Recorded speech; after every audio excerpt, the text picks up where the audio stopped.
Animal Farm by George Orwell 1. Mr. Jones, of the Manor Farm, had locked the hen houses for the night, but was too drunk to remember to shut the popholes. With the ring of light from his lantern dancing from side to side, he lurched across the yard, kicked off his boots at the back door, drew himself a last glass of beer from the barrel in the scullery, and made his way up to bed, where Mrs. Jones was already snoring. As soon as the light in the bedroom went out, there was a stirring and a fluttering all through the farm buildings. Word had gone round during the day that old Major, the prize middle white boar, had had a strange dream on the previous night and wished to communicate it to the other animals. It had been agreed that they should all meet in the big barn as soon as Mr. Jones was safely out of the way. Old Major, so he was always called, though the name under which he had been exhibited was Willingdon Beauty, was so highly regarded on the farm that everyone was quite ready to lose an hour's sleep in order to hear what he had to say. At one end of the big barn, on a sort of raised platform, Major was already ensconced on his bed of straw, under a lantern which hung from a beam. He was 12 years old and had lately grown rather stout, but he was still a majestic-looking pig, with a wise and benevolent appearance in spite of the fact that his tushes had never been cut.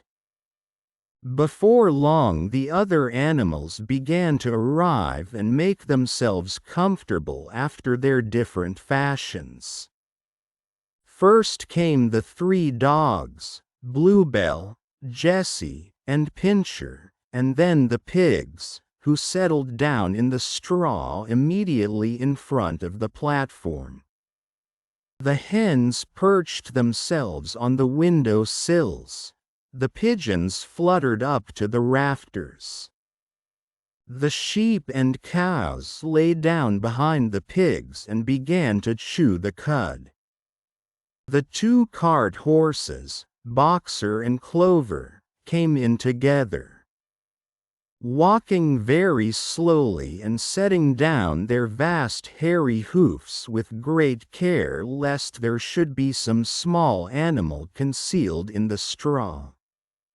Clover was a stout motherly mare approaching middle life, who had never quite got her figure back after her 4th foal. Boxer was an enormous beast, nearly 18 hands high, and as strong as any 2 ordinary horses put together. A white stripe down his nose gave him a somewhat stupid appearance, and in fact he was not of first-rate intelligence. But he was universally respected for his steadiness of character and tremendous powers of work. After the horses came Muriel, the white goat, and Benjamin, the donkey. Benjamin was the oldest animal on the farm, and the worst-tempered. He seldom talked, and when he did, it was usually to make some cynical remark. For instance, he would say that God had given him a tail to keep the flies off, but that he would sooner have had no tail and no flies. Alone among the animals on the farm he never laughed. If asked why, he would say that he saw nothing to laugh at. Nevertheless, without openly admitting it, he was devoted to Boxer. The 2 of them usually spent their Sundays together in the small paddock beyond the orchard, grazing side by side and never speaking. The two horses had just lain down when a brood of ducklings, which had lost their mother, filed into the barn. Cheeping feebly and wandering from side to side to find some place where they would not be trodden on. Clover made a sort of wall round them with her great foreleg, and the ducklings nestled down inside it and promptly fell asleep. At the last moment Molly, the foolish, pretty white mare who drew Mr. Jones's trap, came mincing daintily in, chewing at a lump of sugar. She took a place near the front and began flirting her white mane, hoping to draw attention to the red ribbons it was plaited with. Last of all came the cat, who looked round, as usual, for the warmest place, and finally squeezed herself in between Boxer and Clover. There she purred contentedly throughout Major's speech without listening to a word of what he was saying. All the animals were now present except Moses, the tame raven, who slept on a perch behind the back door. When Major saw that they had all made themselves comfortable and were waiting attentively, he cleared his throat and began, "Comrades, you have heard already about the strange dream that I had last night. But I will come to the dream later. I have something else to say first. I do not think, comrades, that I shall be with you for many months longer. And before I die, I feel it my duty to pass on to you such wisdom as I have acquired. I have had a long life. I have had much time for thought as I lay alone in my stall. And I think I may say that I understand the nature of life on this earth as well as any animal now living. It is about this that I wish to speak to you. Now, comrades, what is the nature of this life of ours? Let us face it. Our lives are miserable, laborious, and short. We are born. We are given just so much food as will keep the breath in our bodies. And those of us who are capable of it are forced to work to the last atom of our strength. And the very instant that our usefulness has come to an end, we are slaughtered with hideous cruelty. No animal in England knows the meaning of happiness or leisure after he is a year old. No animal in England is free. The life of an animal is misery and slavery. That is the plain truth. But is this simply part of the order of nature? Is it because this land of ours is so poor that it cannot afford a decent life to those who dwell upon it? No, comrades, 1,000 times no. The soil of England is fertile, its climate is good.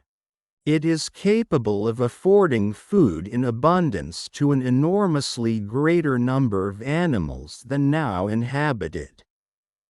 This single farm of ours would support a dozen horses, 20 cows, hundreds of sheep, and all of them living in a comfort and a dignity that are now almost beyond our imagining. Why then do we continue in this miserable condition? Because nearly the whole of the produce of our labor is stolen from us by human beings. There, comrades, is the answer to all our problems. It is summed up in a single word: man. Man is the only real enemy we have, Remove man from the scene, and the root cause of hunger and overwork is abolished forever. Man is the only creature that consumes without producing. He does not give milk, he does not lay eggs. He is too weak to pull the plow. He cannot run fast enough to catch rabbits. Yet he is lord of all the animals. He sets them to work. He gives back to them the bare minimum that will prevent them from starving. And the rest he keeps for himself. Our labor tills the soil, our dung fertilizes it. And yet there is not one of us that owns more than his bare skin. You cows that I see before me, how many thousands of gallons of milk have you given during this last year? And what has happened to that milk which should have been breeding up sturdy calves? Every drop of it has gone down the throats of our enemies. And you hens, how many eggs have you laid in this last year, and how many of those eggs ever hatched into chickens? The rest have all gone to market to bring in money for Jones and his men. And you, Clover, where are those 4 foals you bore, who should have been the support and pleasure of your old age? Each was sold at a year old. You will never see one of them again. In return for your 4 confinements and all your labor in the fields, what have you ever had except your bare rations and a stall? And even the miserable lives we lead are not allowed to reach their natural span. For myself I do not grumble, for I am one of the lucky ones. I am 12 years old and have had over 400 children. Such is the natural life of a pig. But no animal escapes the cruel knife in the end. You young porkers who are sitting in front of me, every one of you will scream your lives out at the block within a year. To that horror we all must come, cows, pigs, hens, sheep, everyone. Even the horses and the dogs have no better fate. You, boxer, the very day that those great muscles of yours lose their power, Jones will sell you to the knacker, who will cut your throat and boil you down for the foxhounds. As for the dogs, when they grow old and toothless, Jones ties a brick round their necks and drowns them in the nearest pond. Is it not crystal clear, then, comrades, that all the evils of this life of ours spring from the tyranny of human beings? Only get rid of man, and the produce of our labor would be our own. Most overnight we could become rich and free. What then must we do?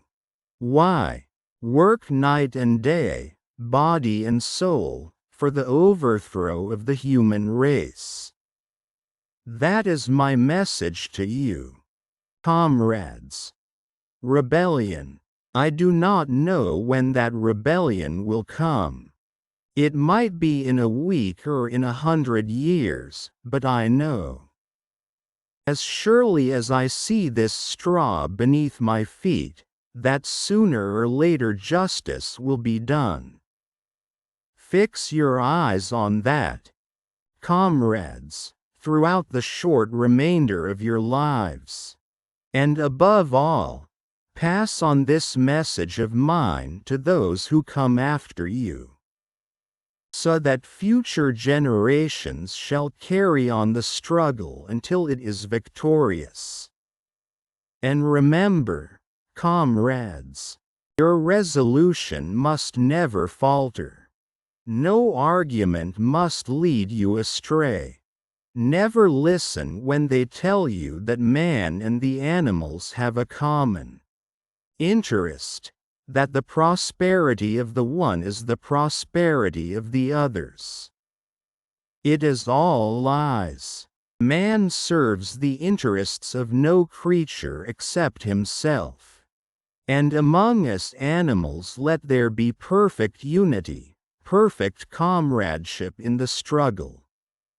All men are enemies. All animals are comrades. At this moment there was a tremendous uproar.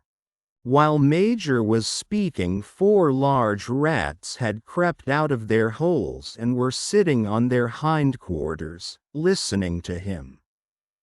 The dogs had suddenly caught sight of them, and it was only by a swift dash for their holes that the rats saved their lives. Major raised his trotter for silence. "Comrades," he said, "here is a point that must be settled. The wild creatures, such as rats and rabbits, are they our friends or our enemies? Let us put it to the vote. I propose this question to the meeting. Are rats comrades?" The vote was taken at once, and it was agreed by an overwhelming majority that rats were comrades. There were only 4 dissentients, the 3 dogs and the cat, who was afterwards discovered to have voted on both sides. Major continued, "I have little more to say.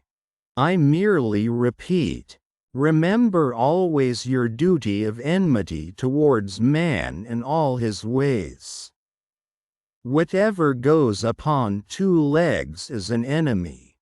Whatever goes upon 4 legs, or has wings, is a friend. And remember also that in fighting against man, we must not come to resemble him. Even when you have conquered him, do not adopt his vices. No animal must ever live in a house, or sleep in a bed, or wear clothes, or drink alcohol, or smoke tobacco, or touch money, or engage in trade. All the habits of man are evil. And, above all, no animal must ever tyrannize over his own kind. Weak or strong, clever or simple, we are all brothers. No animal must ever kill any other animal. All animals are equal. And now, comrades, I will tell you about my dream of last night. I cannot describe that dream to you. It was a dream of the earth as it will be when man has vanished. But it reminded me of something that I had long forgotten. Many years ago, when I was a little pig, my mother and the other sows used to sing an old song of which they knew only the tune and the first 3 words. I had known that tune in my infancy, but it had long since passed out of my mind. Last night, however, it came back to me in my dream. And what is more, the words of the song also came back, words, I am certain, which were sung by the animals of long ago and have been lost to memory for generations. I will sing you that song now. Comrades, I am old and my voice is hoarse, but when I have taught you the tune, You can sing it better for yourselves. It is called Beasts of England. Old Major cleared his throat and began to sing. As he had said, his voice was hoarse, but he sang well enough, and it was a stirring tune, something between Clementine and La Cucaracha. The words ran: beasts of England, beasts of Ireland, beasts of every land and clime, hearken to my joyful tidings of the golden future time. Soon or late the day is coming. Tyrant man shall be o'erthrown, and the fruitful fields of England shall be trod by beasts alone. Rings shall vanish from our noses, and the harness from our back, bit and spur shall rust forever. Cruel whips no more shall crack. Riches more than mind can picture. Wheat and barley, oats and hay, clover, beans, and mangel wurzels shall be ours upon that day. Bright will shine the fields of England. Purer shall its waters be, sweeter yet shall blow its breezes on the day that sets us free. For that day we all must labor, though we die before it break, cows and horses, geese and turkeys. All must toil for freedom's sake. Beasts of England, beasts of Ireland, beasts of every land and clime, hearken well and spread my tidings of the golden future time. The singing of this song threw the animals into the wildest excitement. Almost before Major had reached the end, they had begun singing it for themselves. Even the stupidest of them had already picked up the tune and a few of the words, and as for the clever ones, such as the pigs and dogs, they had the entire song by heart within a few minutes. And then, after a few preliminary tries, the whole farm burst out into Beasts of England in tremendous unison. The cows lowed it, the dogs whined it, the sheep bleated it, the horses whinnied it, the ducks quacked it. They were so delighted with the song that they sang it right through 5 times in succession, and might have continued singing it all night if they had not been interrupted. Unfortunately, the uproar awoke Mr. Jones, who sprang out of bed, making sure that there was a fox in the yard. He seized the gun which always stood in a corner of his bedroom, and let fly a charge of No. 6 shot into the darkness. The pellets buried themselves in the wall of the barn and the meeting broke up hurriedly. Everyone fled to his own sleeping place. The birds jumped onto their perches. The animals settled down in the straw, and the whole farm was asleep in a moment. 2-3 nights later old Major died peacefully in his sleep. His body was buried at the foot of the orchard. This was early in March. During the next 3 months there was much secret activity. Major's speech had given to the more intelligent animals on the farm a completely new outlook on life. They did not know when the rebellion predicted by Major would take place. They had no reason for thinking that it would be within their own lifetime, but they saw clearly that it was their duty to prepare for it. The work of teaching and organizing the others fell naturally upon the pigs, who were generally recognized as being the cleverest of the animals. Preeminent among the pigs were two young boars named Snowball and Napoleon, whom Mr. Jones was breeding up for sale. Napoleon was a large, rather fierce-looking Berkshire boar, the only Berkshire on the farm. Not much of a talker, but with a reputation for getting his own way. Snowball was a more vivacious pig than Napoleon, quicker in speech and more inventive, but was not considered to have the same depth of character. All the other male pigs on the farm were porkers.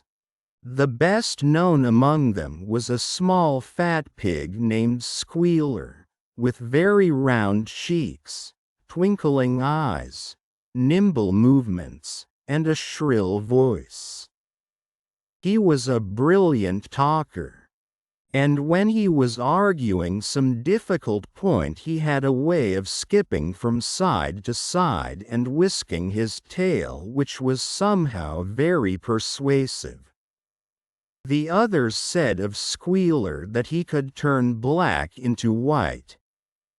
These three had elaborated old Major's teachings into a complete system of thought, to which they gave the name of animalism. Several nights a week, after Mr. Jones was asleep, they held secret meetings in the barn and expounded the principles of animalism to the others. At the beginning they met with much stupidity and apathy. Some of the animals talked of the duty of loyalty to Mr. Jones, whom they referred to as Master, or made elementary remarks such as, "Mr. Jones feeds us. If he were gone, we should starve to death." Others asked such questions as, "Why should we care what happens after we are dead?" Or, "If this rebellion is to happen anyway, what difference does it make whether we work for it or not?"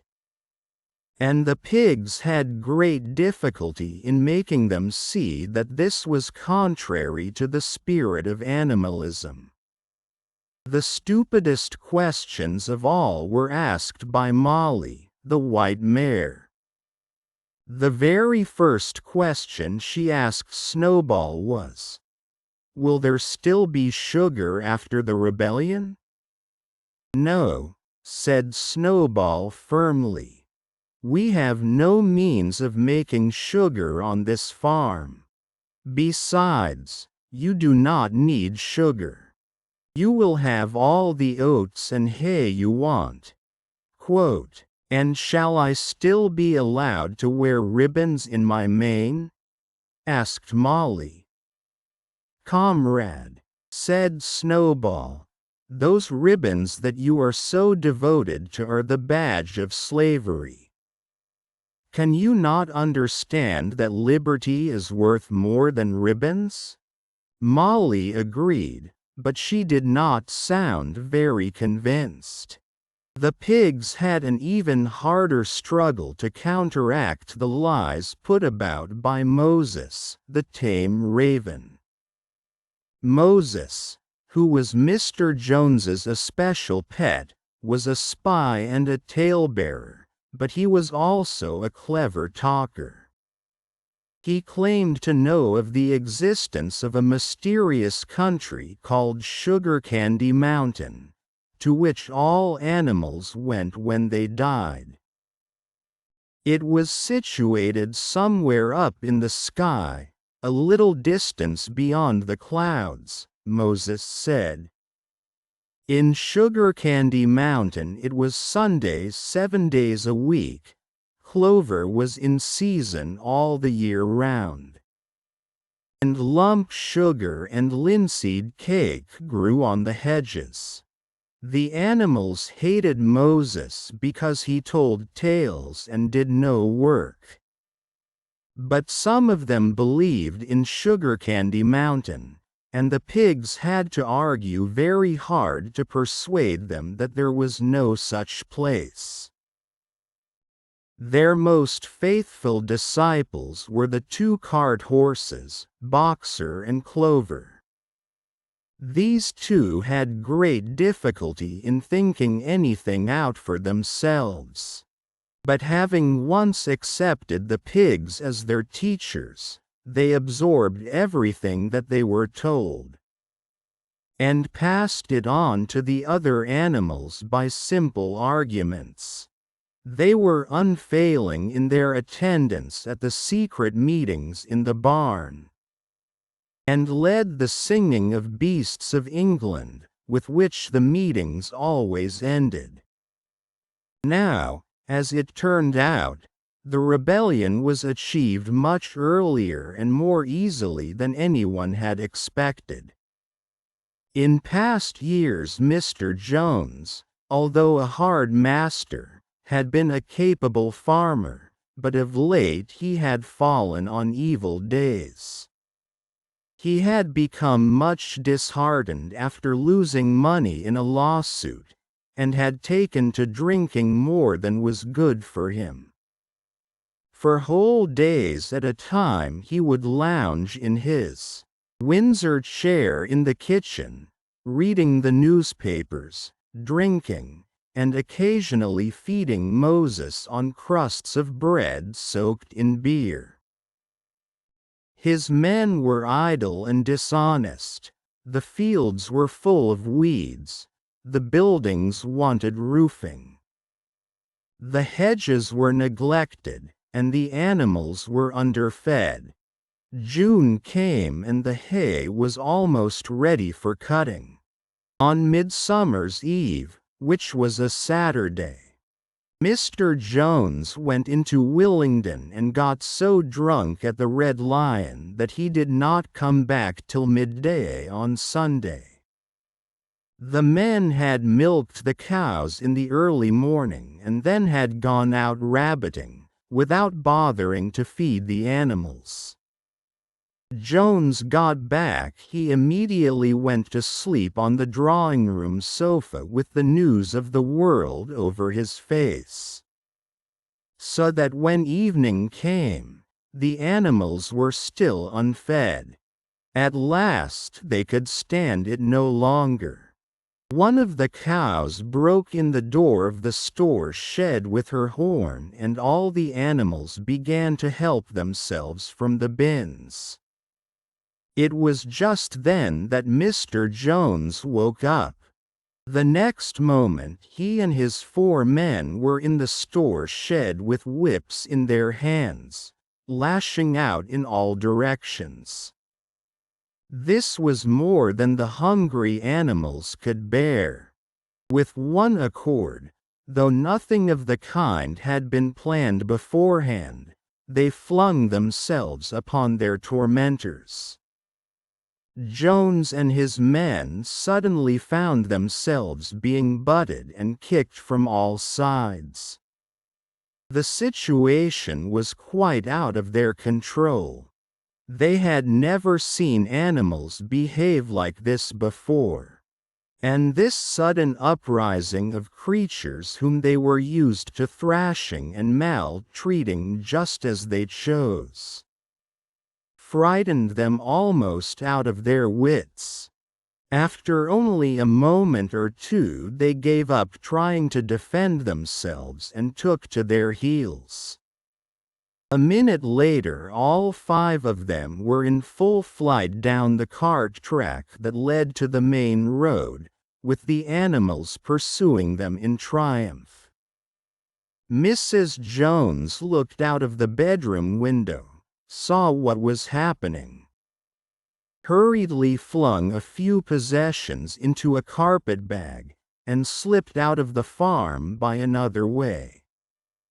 Moses sprang off his perch and flapped after her, croaking loudly. Meanwhile, the animals had chased Jones and his men out onto the road and slammed the 5-barred gate behind them. And so, almost before they knew what was happening, the rebellion had been successfully carried through. Jones was expelled, and the manor farm was theirs. For the first few minutes the animals could hardly believe in their good fortune. Their first act was to gallop in a body right round the boundaries of the farm, as though to make quite sure that no human being was hiding anywhere upon it. Then they raced back to the farm buildings to wipe out the last traces of Jones's hated reign. The harness room at the end of the stables was broken open. The bits, the nose rings, the dog chains, the cruel knives with which Mr. Jones had been used to castrate the pigs and lambs, were all flung down the well. The reins, the halters, the blinkers, the degrading nosebags, were thrown onto the rubbish fire which was burning in the yard. So were the whips. All the animals capered with joy when they saw the whips going up in flames. Snowball also threw on to the fire the ribbons with which the horses' manes and tails had usually been decorated on market days. Ribbons, he said, should be considered as clothes, which are the mark of a human being. All animals should go naked. When Boxer heard this, he fetched the small straw hat which he wore in summer to keep the flies out of his ears, and flung it on to the fire with the rest. In a very little while the animals had destroyed everything that reminded them of Mr. Napoleon, then led them back to the store shed and served out a double ration of corn to everybody, with 2 biscuits for each dog. Then they sang Beasts of England from end to end 7 times running. And after that they settled down for the night and slept as they had never slept before. But they woke at dawn as usual, and suddenly remembering the glorious thing that had happened, they all raced out into the pasture together. A little way down the pasture there was a knoll that commanded a view of most of the farm. The animals rushed to the top of it and gazed round them in the clear morning light. Yes, it was theirs. Everything that they could see was theirs. In the ecstasy of that thought they gamboled round and round, they hurled themselves into the air in great leaps of excitement. They rolled in the dew, they cropped mouthfuls of the sweet summer grass, they kicked up clods of the black earth and snuffed its rich scent. Then they made a tour of inspection of the whole farm and surveyed with speechless admiration the plowland, the hayfield, the orchard, the pool, the spinney. It was as though they had never seen these things before, and even now they could hardly believe that it was all their own. Then they filed back to the farm buildings and halted in silence outside the door of the farmhouse. That was theirs too, but they were frightened to go inside. After a moment, however, Snowball and Napoleon butted the door open with their shoulders and the animals entered in single file, walking with the utmost care for fear of disturbing anything. They tiptoed from room to room, afraid to speak above a whisper and gazing with a kind of awe at the unbelievable luxury. At the beds with their feather mattresses, the looking glasses, the horsehair sofa, the Brussels carpet, the lithograph of Queen Victoria over the drawing-room mantelpiece. They were lost coming down the stairs when Molly was discovered to be missing. Going back, the others found that she had remained behind in the best bedroom. She had taken a piece of blue ribbon from Mrs. Jones's dressing table, and was holding it against her shoulder and admiring herself in the glass in a very foolish manner. The others reproached her sharply, and they went outside. Some hams hanging in the kitchen were taken out for burial, and the barrel of beer in the scullery was stove in with a kick from Boxer's hoof. Otherwise nothing in the house was touched. A unanimous resolution was passed on the spot that the farmhouse should be preserved as a museum. All were agreed that no animal must ever live there. The animals had their breakfast, and then Snowball and Napoleon called them together again. "Comrades," said Snowball, "it is 6:30 and we have a long day before us. Today we begin the hay harvest. But there is another matter that must be attended to first." The pigs now revealed that during the past 3 months they had taught themselves to read and write from an old spelling book which had belonged to Mr. Jones's children and which had been thrown on the rubbish heap. Napoleon sent for pots of black and white paint and led the way down to the 5-barred gate that gave on to the main road.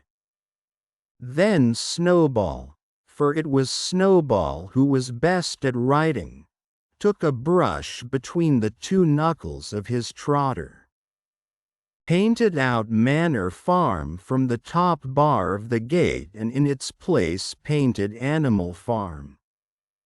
This was to be the name of the farm from now onwards. After this they went back to the farm buildings, where Snowball and Napoleon sent for a ladder which they caused to be set against the end wall of the big barn. They explained that by their studies of the past 3 months the pigs had succeeded in reducing the principles of animalism to 7 commandments. These 7 commandments would now be inscribed on the wall. They would form an unalterable law by which all the animals on Animal Farm must live forever after. With some difficulty, for it is not easy for a pig to balance himself on a ladder, Snowball climbed up and set to work. With Squealer a few rungs below him holding the paint pot, the commandments were written on the tarred wall in great white letters that could be read 30 yards away. They ran thus: the 7 commandments. 1. Whatever goes upon 2 legs is an enemy. Whatever goes upon 4 legs, or has wings, is a friend. No animal shall wear clothes. No animal shall sleep in a bed. No animal shall drink alcohol. No animal shall kill any other animal. All animals are equal. It was very neatly written, and except that friend was written frind, and one of the s's was the wrong way round. The spelling was correct all the way through. Snowball read it aloud for the benefit of the others. All the animals nodded in complete agreement, and the cleverer ones at once began to learn the commandments by heart. "Now, comrades," cried Snowball, throwing down the paintbrush, "to the hayfield. Let us make it a point of honor to get in the harvest more quickly than Jones and his men could do." But at this moment the 3 cows, who had seemed uneasy for some time past, set up a loud lowing. They had not been milked for 24 hours, and their udders were almost bursting. After little thought, the pigs sent for buckets and milked the cows fairly successfully, their trotters being well adapted to this task. Soon there were 5 buckets of frothing creamy milk at which many of the animals looked with considerable interest. "What is going to happen to all that milk?" said someone.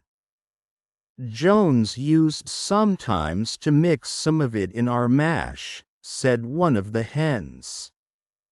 "Never mind the milk, comrades," cried Napoleon, placing himself in front of the buckets.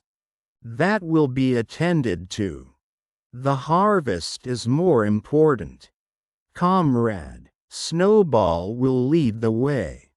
I shall follow in a few minutes. Forward, comrades. The hay is waiting." So the animals trooped down to the hayfield to begin the harvest. And when they came back in the evening it was noticed that the milk had disappeared. 3. How they toiled and sweated to get the hay in. But their efforts were rewarded, for the harvest was an even bigger success than they had hoped. Sometimes the work was hard. The implements had been designed for human beings and not for animals. And it was a great drawback that no animal was able to use any tool that involved standing on his hind legs. But the pigs were so clever that they could think of a way round every difficulty. As for the horses, they knew every inch of the field, and in fact understood the business of mowing and raking far better than Jones and his men had ever done. The pigs did not actually work, but directed and supervised the others. With their superior knowledge it was natural that they should assume the leadership. Boxer and Clover would harness themselves to the cutter or the horse rake. No bits or reins were needed in these days. Of course, and tramp steadily round and round the field with a pig walking behind and calling out, "Gee up, comrade," or "Woe back, comrade," as the case might be. And every animal down to the humblest worked at turning the hay and gathering it. Even the ducks and hens toiled to and fro all day in the sun, carrying tiny wisps of hay in their beaks. In the end they finished the harvest in 2 days less time than it had usually taken. Jones and his men. Moreover, it was the biggest harvest that the farm had ever seen. There was no wastage whatever. The hens and ducks with their sharp eyes had gathered up the very last stalk. And not an animal on the farm had stolen so much as a mouthful. All through that summer the work of the farm went like clockwork. The animals were happy as they had never conceived it possible to be. Every mouthful of food was an acute positive pleasure, now that it was truly their own food. Produced by themselves and for themselves, not doled out to them by a grudging master. With the worthless parasitical human beings gone, there was more for everyone to eat. There was more leisure too, inexperienced though the animals were. They met with many difficulties, for instance, later in the year, when they harvested the corn. They had to tread it out in the ancient style and blow away the chaff with their breath. Since the farm possessed no threshing machine, but the pigs with their cleverness and Boxer with his tremendous muscles always pulled them through. Boxer was the admiration of everybody. He had been a hard worker even in Jones's time, but now he seemed more like 3 horses than one. There were days when the entire work of the farm seemed to rest on his mighty shoulders. From morning to night he was pushing and pulling, always at the spot where the work was hardest. He had made an arrangement with one of the cockerels to call him in the mornings half an hour earlier than anyone else, and would put in some volunteer labor at whatever seemed to be most needed, before the regular day's work began. His answer to every problem, every setback, was, "I will work harder," which he had adopted as his personal motto. But everyone worked according to his capacity. The hens and ducks, for instance, saved 5 bushels of corn at the harvest by gathering up the stray grains. Nobody stole, nobody grumbled over his rations. The quarreling and biting and jealousy which had been normal features of life in the old days had almost disappeared. Nobody shirked, or almost nobody. Molly, it was true, was not good at getting up in the mornings, and had a way of leaving work early on the ground that there was a stone in her hoof. And the behavior of the cat was somewhat peculiar. It was soon noticed that when there was work to be done, the cat could never be found. She would vanish for hours on end, and then reappear at mealtimes, or in the evening after work was over, as though nothing had happened. But she always made such excellent excuses, and purred so affectionately, that it was impossible not to believe in her good intentions. Old Benjamin, the donkey, seemed quite unchanged since the rebellion. He did his work in the same slow, obstinate way as he had done it in Jones's time, never shirking and never volunteering for extra work either. About the rebellion and its results he would express no opinion.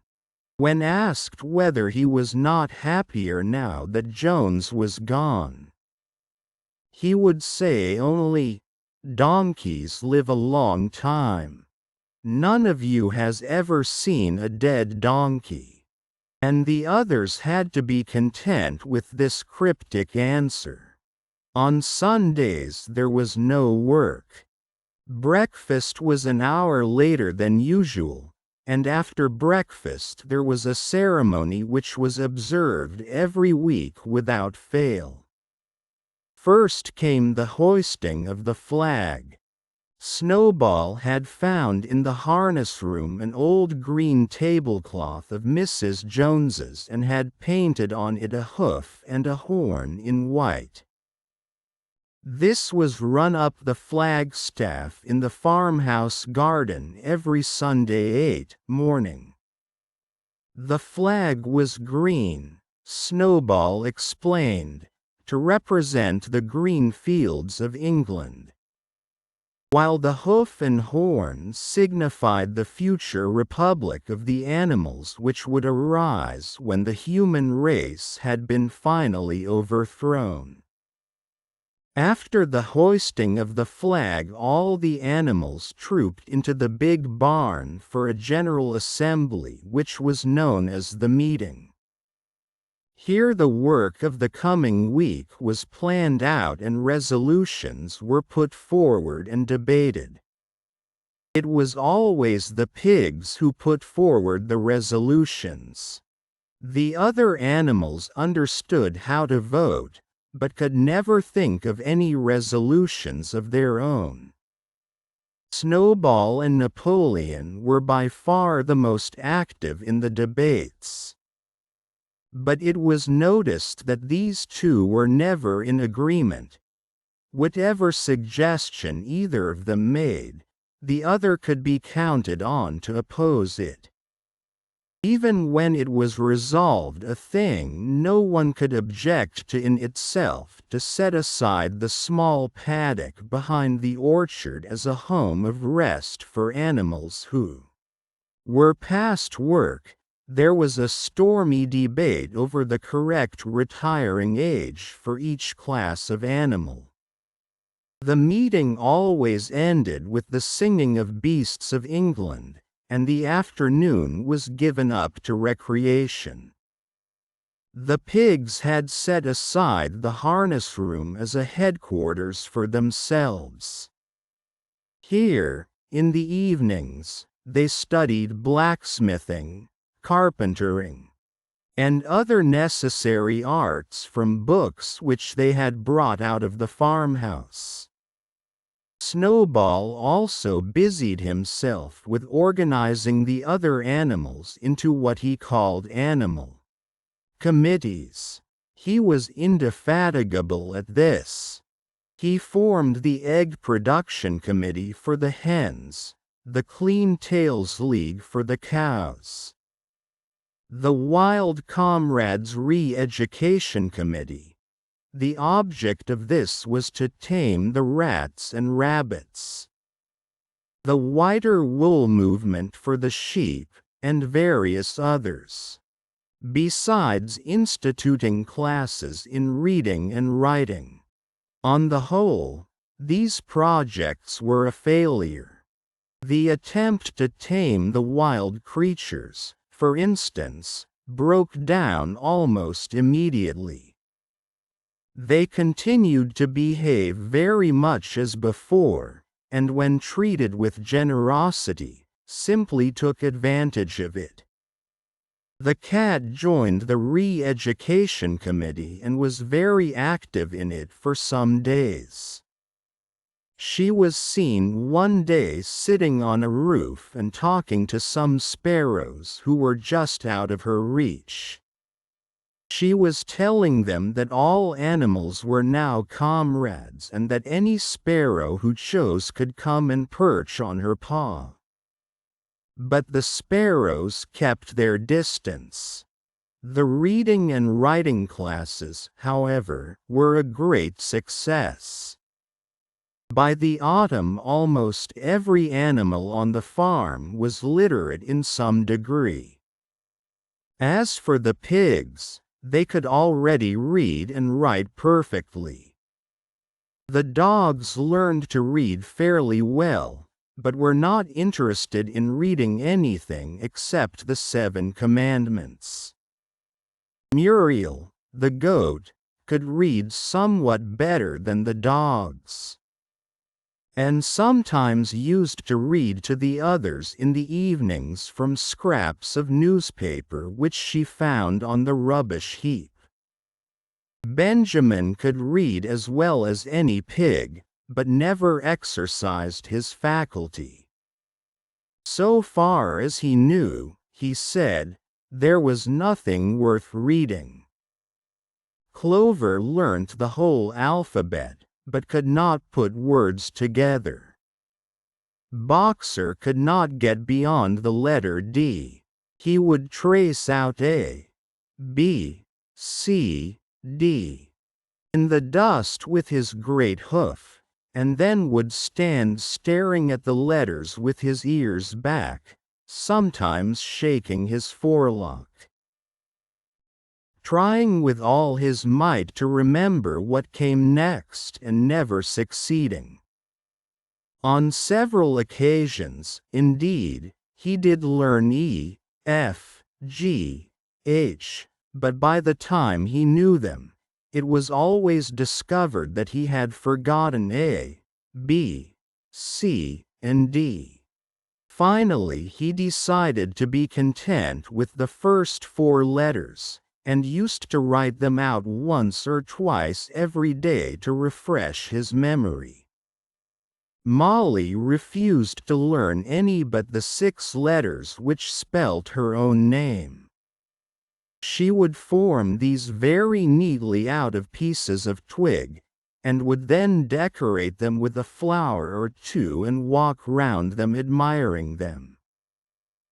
None of the other animals on the farm could get further than the letter A. It was also found that the stupider animals, such as the sheep, hens, and ducks, were unable to learn the 7 commandments by heart.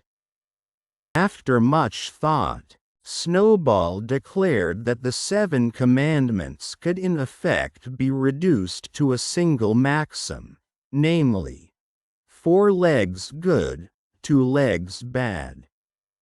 This, he said, contained the essential principle of animalism. Whoever had thoroughly grasped it would be safe from human influences. The birds at first objected, since it seemed to them that they also had 2 legs, but Snowball proved to them that this was not so. A bird's wing, comrades, he said, is an organ of propulsion and not of manipulation. It should therefore be regarded as a leg. The distinguishing mark of man is the hand, the instrument with which he does all his mischief. The birds did not understand Snowball's long words, but they accepted his explanation. And all the humbler animals set to work to learn the new maxim by heart.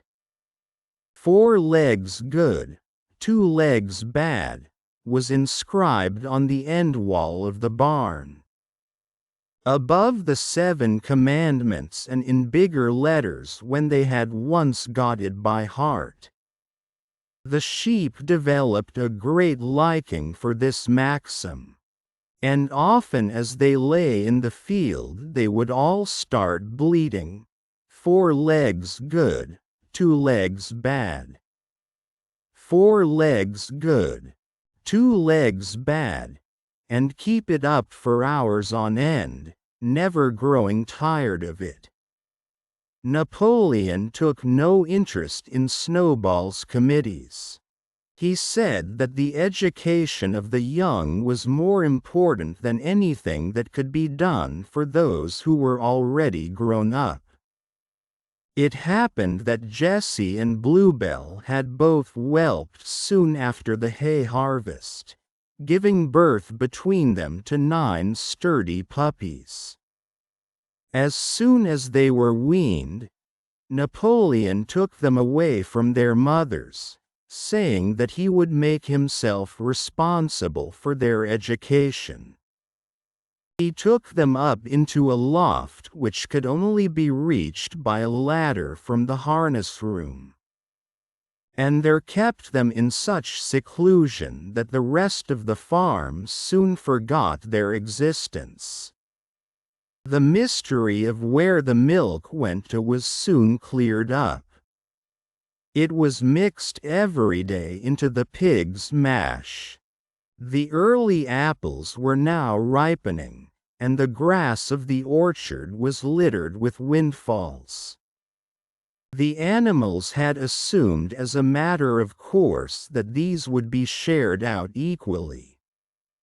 One day, however, the order went forth that all the windfalls were to be collected and brought to the harness room for the use of the pigs. At this some of the other animals murmured, but it was no use.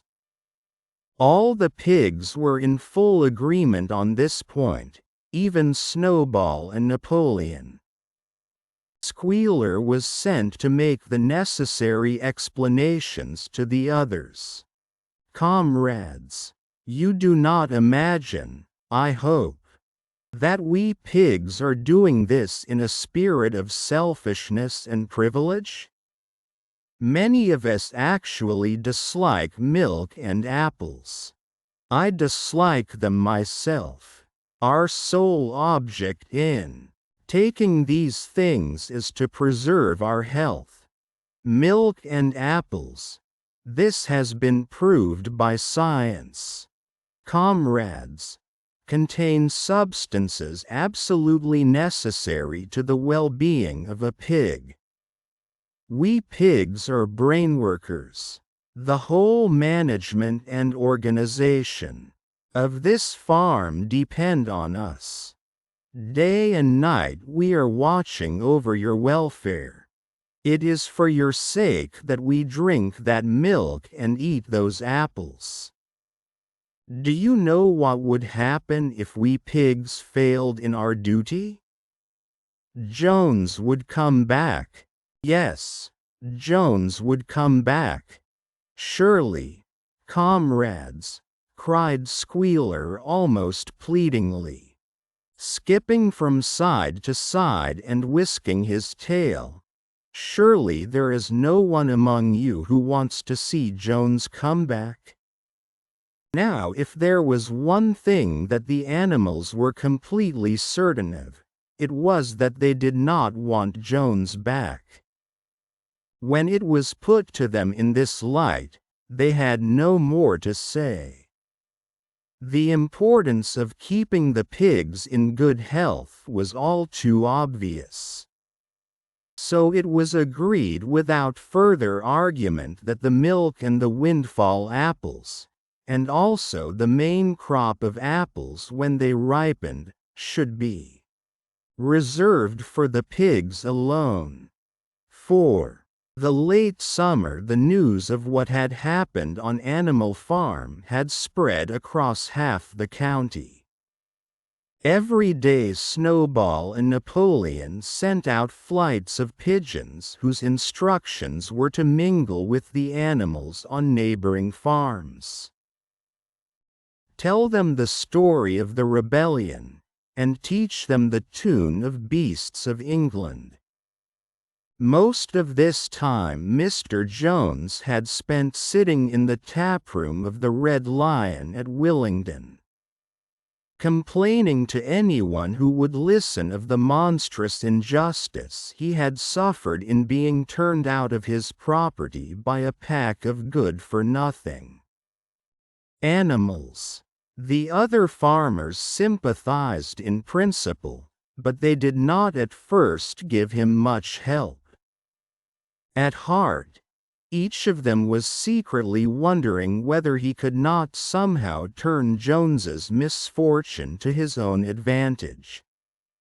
It was lucky that the owners of the two farms which adjoined Animal Farm were on permanently bad terms. One of them, which was named Foxwood, was a large, neglected, old-fashioned farm, much overgrown by woodland, with all its pastures worn out and its hedges in a disgraceful condition. Its owner, Mr. Pilkington, was an easy-going gentleman farmer who spent most of his time in fishing or hunting according to the season. The other farm, which was called Pinchfield, was smaller and better kept. Its owner was a Mr. Frederick, a tough, shrewd man, perpetually involved in lawsuits and with a name for driving hard bargains.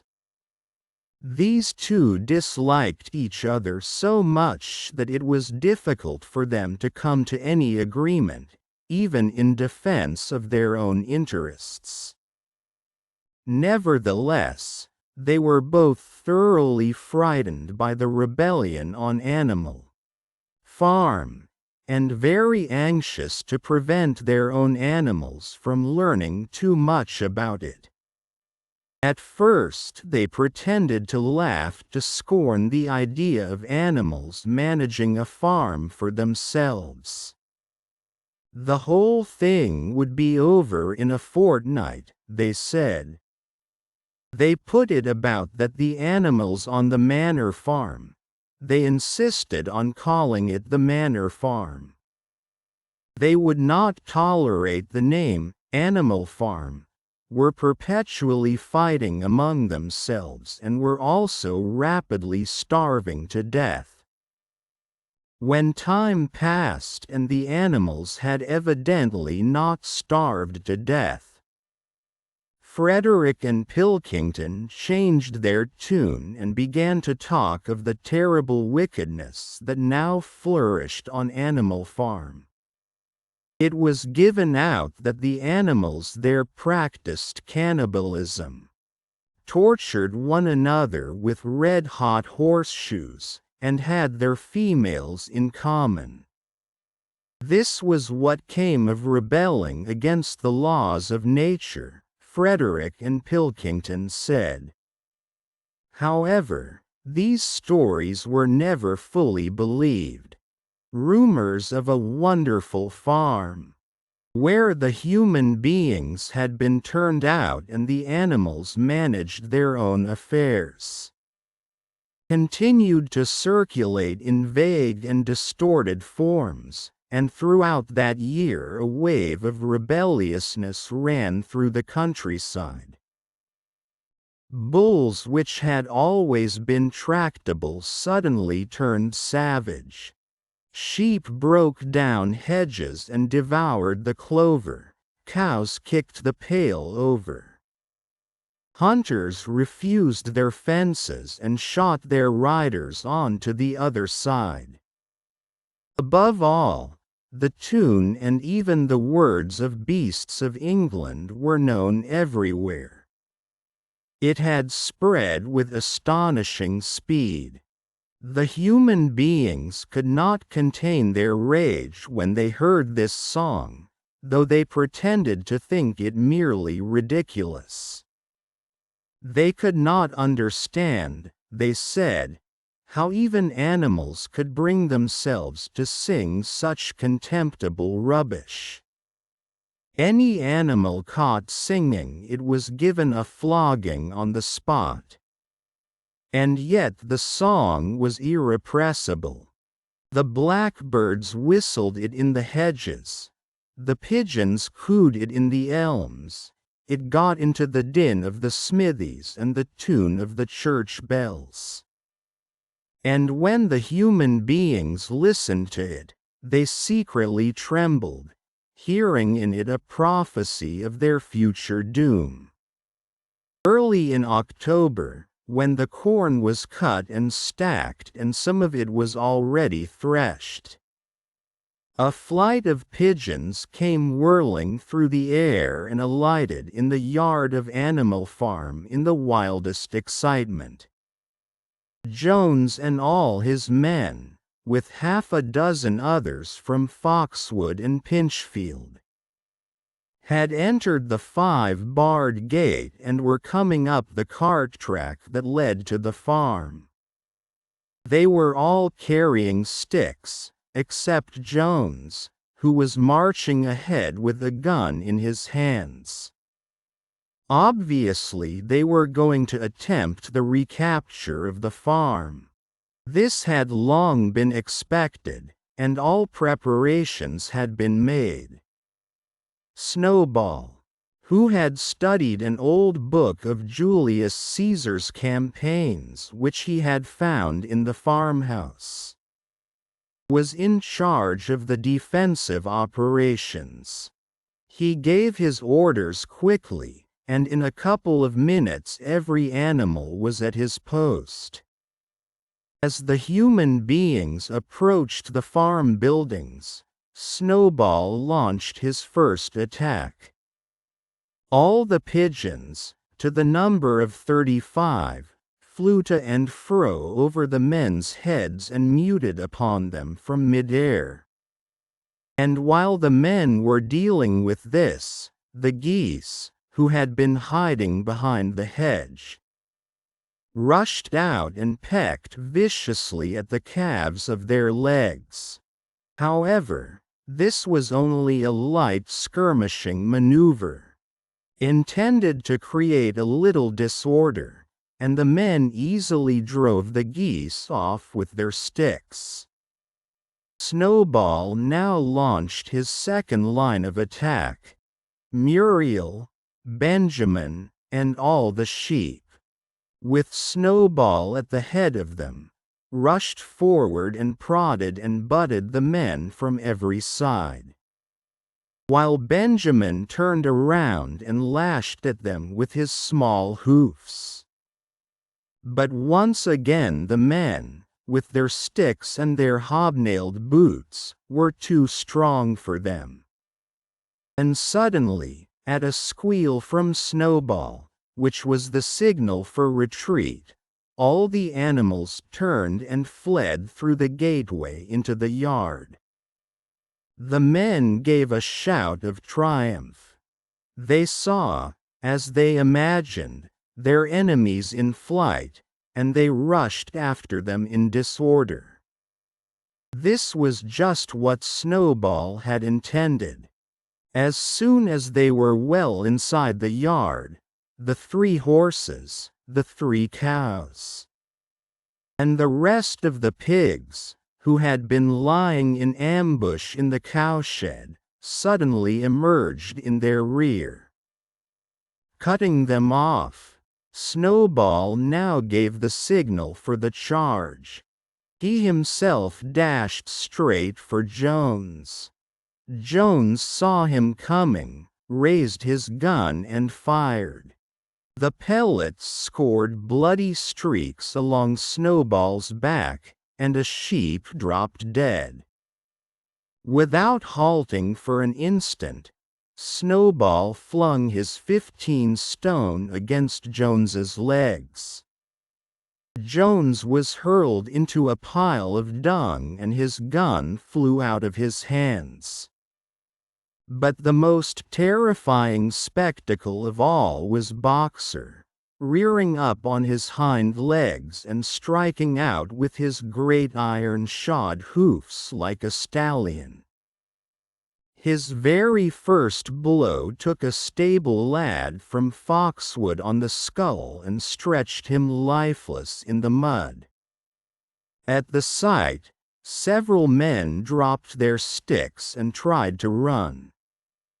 Panic overtook them, and the next moment all the animals together were chasing them round and round the yard. They were gored, kicked, bitten, trampled on. There was not an animal on the farm that did not take vengeance on them after his own fashion.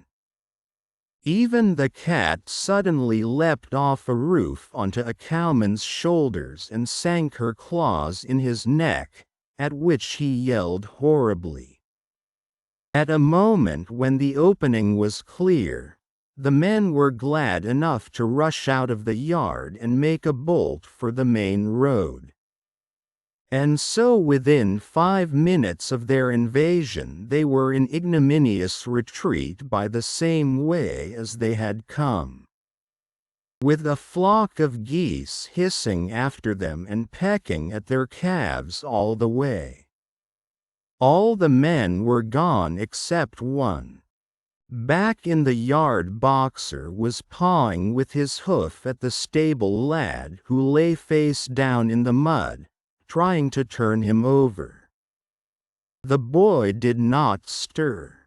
"He is dead," said Boxer sorrowfully. "I had no intention of doing that.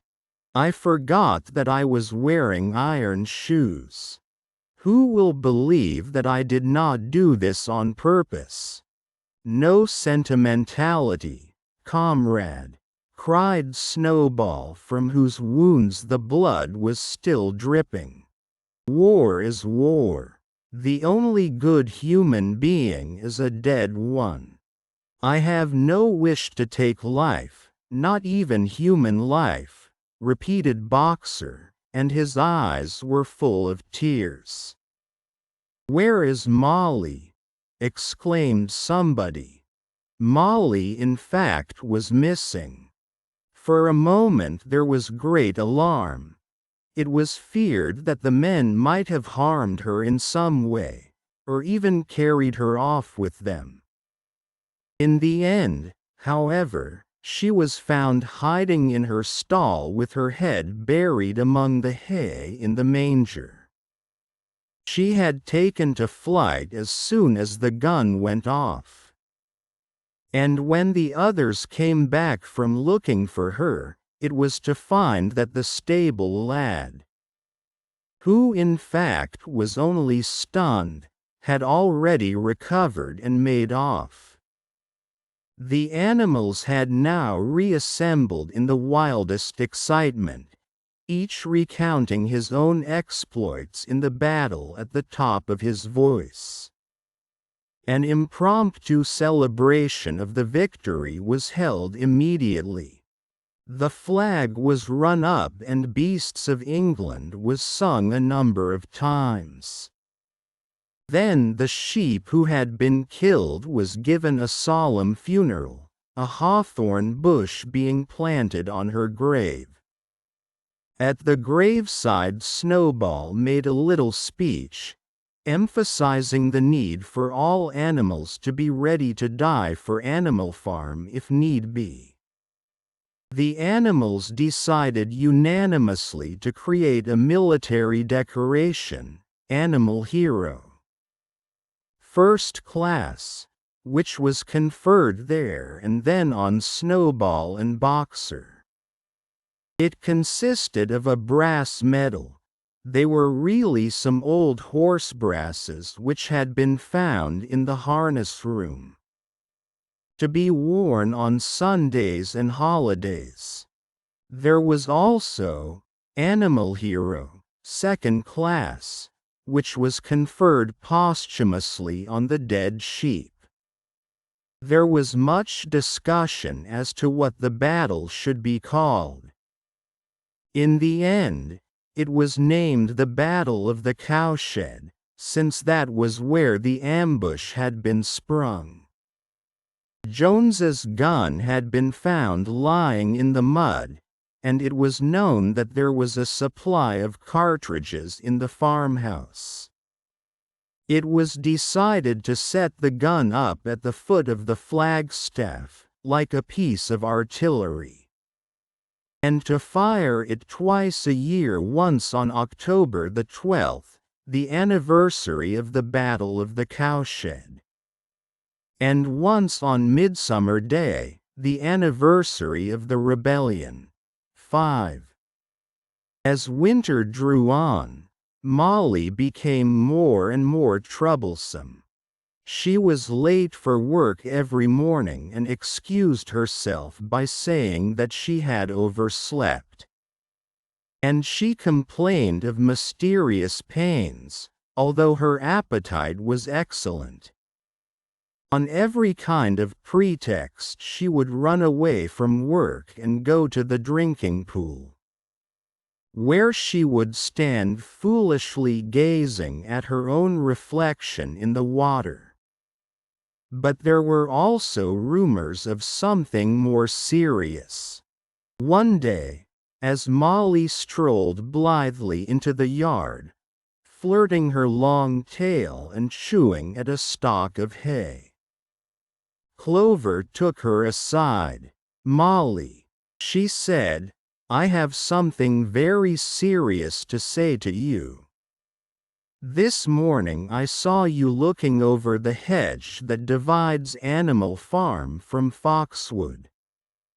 Pilkington's man was standing on the other side of the hedge, and I was a long way away, but I am almost certain I saw this. He was talking to you and you were allowing him to stroke your nose. What does that mean, Molly? Quote, he didn't.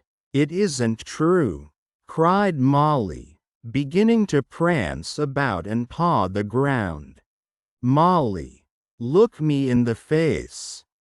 Do you give me your word of honor that that man was not stroking your nose? It isn't true, repeated Molly, but she could not look Clover in the face, and the next moment she took to her heels and galloped away into the field. A thought struck Clover. Without saying anything to the others, she went to Molly's stall and turned over the straw with her hoof. Hidden under the straw was a little pile of lump sugar and several bunches of ribbon of different colors. 3 days later Molly disappeared. For some weeks nothing was known of her whereabouts. Then the pigeons reported that they had seen her on the other side of Willingdon. She was between the shafts of a smart dog-cart painted red and black, which was standing outside a public house. A fat red-faced man in check breeches and gaiters, who looked like a publican, was stroking her nose and feeding her with sugar. Her coat was newly clipped and she wore a scarlet ribbon round her forelock. She appeared to be enjoying herself, so the pigeons said. None of the animals ever mentioned Molly again. In January there came bitterly hard weather. The earth was like iron, and nothing could be done in the fields. Many meetings were held in the big barn, and the pigs occupied themselves with planning out the work of the coming season. It had come to be accepted that the pigs, who were manifestly cleverer than the other animals, should decide all questions of farm policy, though their decisions had to be ratified by a majority vote. This arrangement would have worked well enough if it had not been for the disputes between Snowball and Napoleon. These two disagreed at every point where disagreement was possible. If one of them suggested sowing a bigger acreage with barley, the other was certain to demand a bigger acreage of oats. And if one of them said that such and such a field was just right for cabbages, the other would declare that it was useless for anything except roots. Each had his own following, and there were some violent debates. At the meetings Snowball often won over the majority by his brilliant speeches. But Napoleon was better at canvassing support for himself in between times. He was especially successful with the sheep. Of late the sheep had taken to bleating, 4 legs good, 2 legs bad. Both in and out of season, and they often interrupted the meeting with this. It was noticed that they were especially liable to break into 4 legs good, 2 legs bad, at crucial moments in Snowball's speeches. Snowball had made a close study of some back numbers of the Farmer and Stockbreeder which he had found in the farmhouse, and was full of plans for innovations and improvements. He talked learnedly about field drains, silage, and basic slag. and had worked out a complicated scheme for all the animals to drop their dung directly in the fields, at a different spot every day, to save the labor of cartage. Napoleon produced no schemes of his own, but said quietly that snowballs would come to nothing, and seemed to be biding his time. But of all their controversies, none was so bitter as the one that took place over the windmill. In the long pasture, not far from the farm buildings, there was a small knoll which was the highest point on the farm. After surveying the ground, Snowball declared that this was just the place for a windmill, which could be made to operate a dynamo and supply the farm with electrical power. This would light the stalls and warm them in winter, and would also run a circular saw, a chaff cutter, a mangle slicer, and an electric milking machine. The animals had never heard of anything of this kind before, for the farm was an old-fashioned one and had only the most primitive machinery. And they listened in astonishment while Snowball conjured up pictures of fantastic machines which would do their work for them, while they grazed at their ease in the fields or improved their minds with reading and conversation. Within a few weeks Snowball's plans for the windmill were fully worked out. The mechanical details came mostly from 3 books which had belonged to Mr. Jones, 1,000 Useful Things to Do About the House, Every Man His Own, Bricklayer, and Electricity for Beginners. Snowball used as his study a shed which had once been used for incubators and had a smooth wooden floor, suitable for drawing on. He was closeted there for hours at a time, with his books held open by a stone, and with a piece of chalk gripped between the knuckles of his trotter, he would move rapidly to and fro, drawing in line after line and uttering little whimpers of excitement. Gradually the plans grew into a complicated mass of cranks and cog wheels, covering more than half the floor, which the other animals found completely unintelligible but very impressive. All of them came to look at Snowball's drawings at least once a day.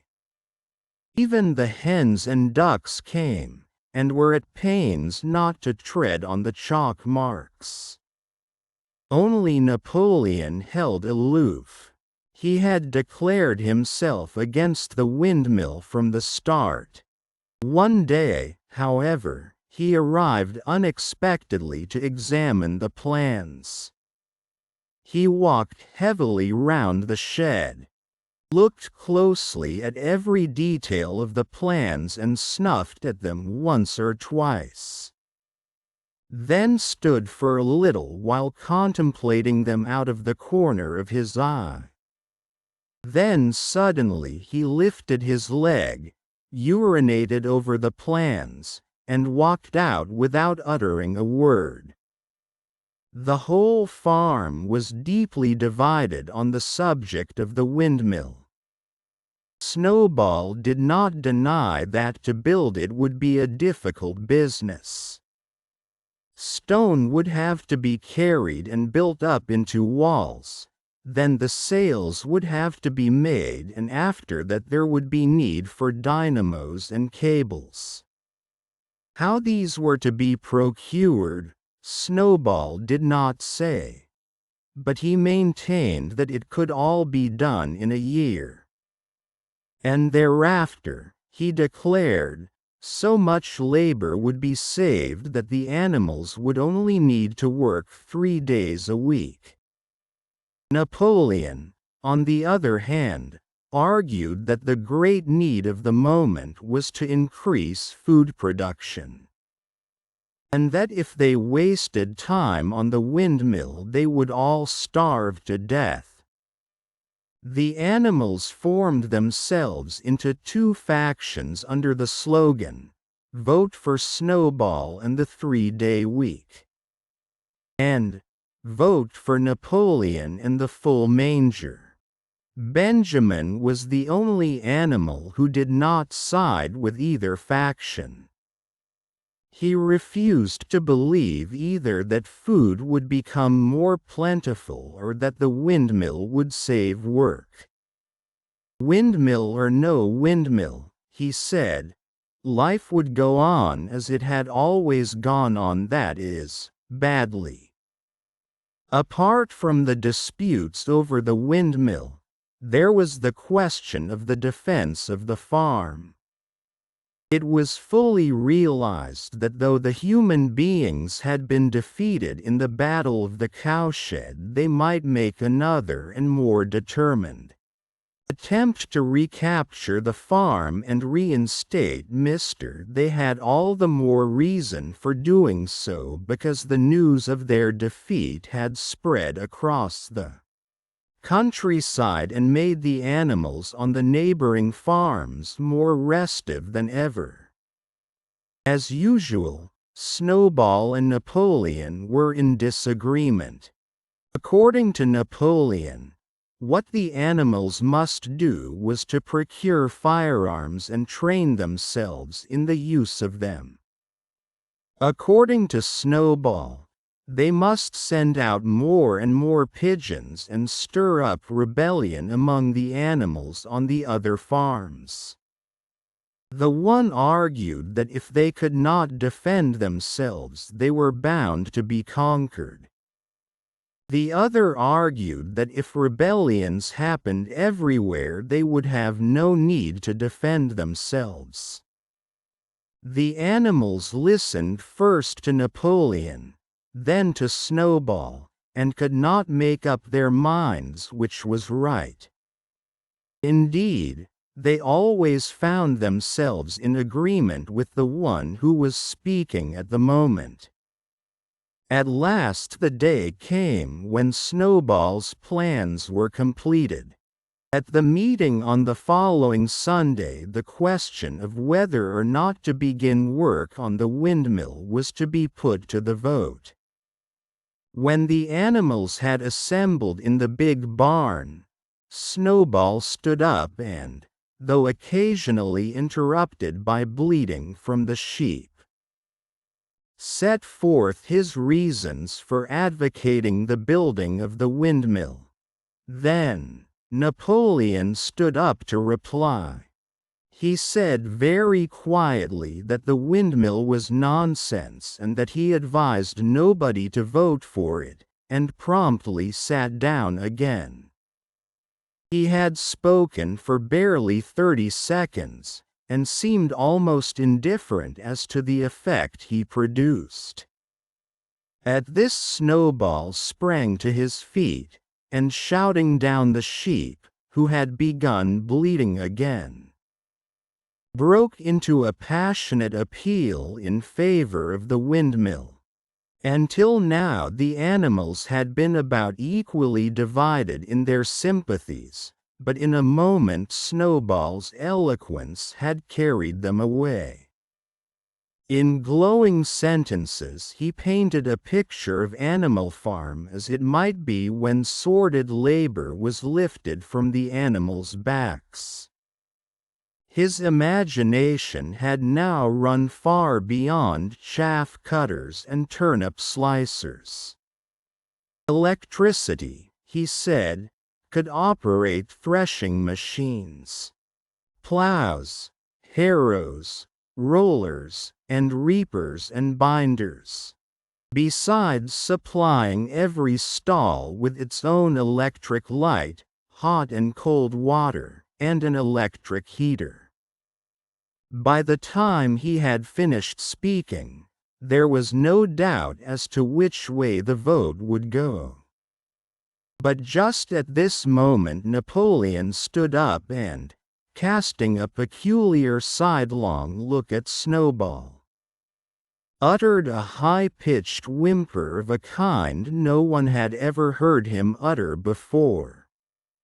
At this there was a terrible baying sound outside, and 9 enormous dogs wearing brass-studded collars came bounding into the barn.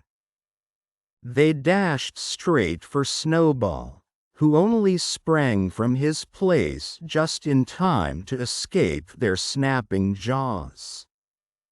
In a moment he was out of the door and they were after him.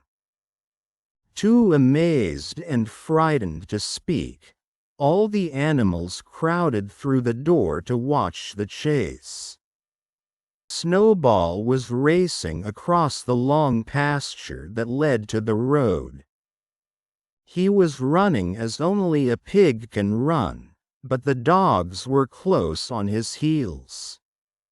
Suddenly he slipped and it seemed certain that they had him. Then he was up again, running faster than ever. Then the dogs were gaining on him again. One of them all but closed his jaws on Snowball's tail, but Snowball whisked it free just in time. Then he put on an extra spurt and, with a few inches to spare, slipped through a hole in the hedge and was seen no more. Silent and terrified, the animals crept back into the barn. In a moment the dogs came bounding back. At first no one had been able to imagine where these creatures came from. But the problem was soon solved. They were the puppies whom Napoleon had taken away from their mothers and reared privately. Though not yet full grown, they were huge dogs, and as fierce-looking as wolves.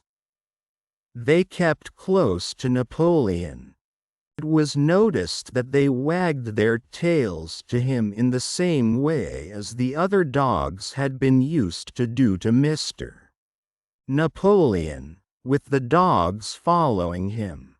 Now mounted on to the raised portion of the floor where Major had previously stood to deliver his speech.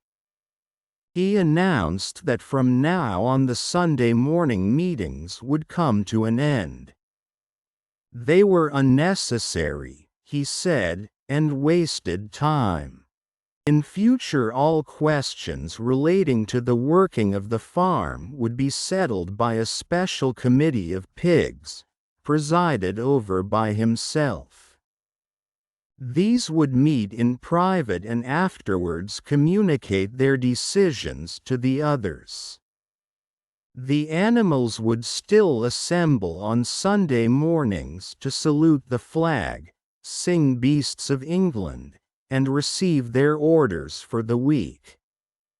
But there would be no more debates. In spite of the shock that Snowball's expulsion had given them, the animals were dismayed by this announcement. Several of them would have protested if they could have found the right arguments. Even Boxer was vaguely troubled. He set his ears back, shook his forelock several times, and tried hard to marshal his thoughts. But in the end he could not think of anything to say. Some of the pigs themselves, however, were more articulate.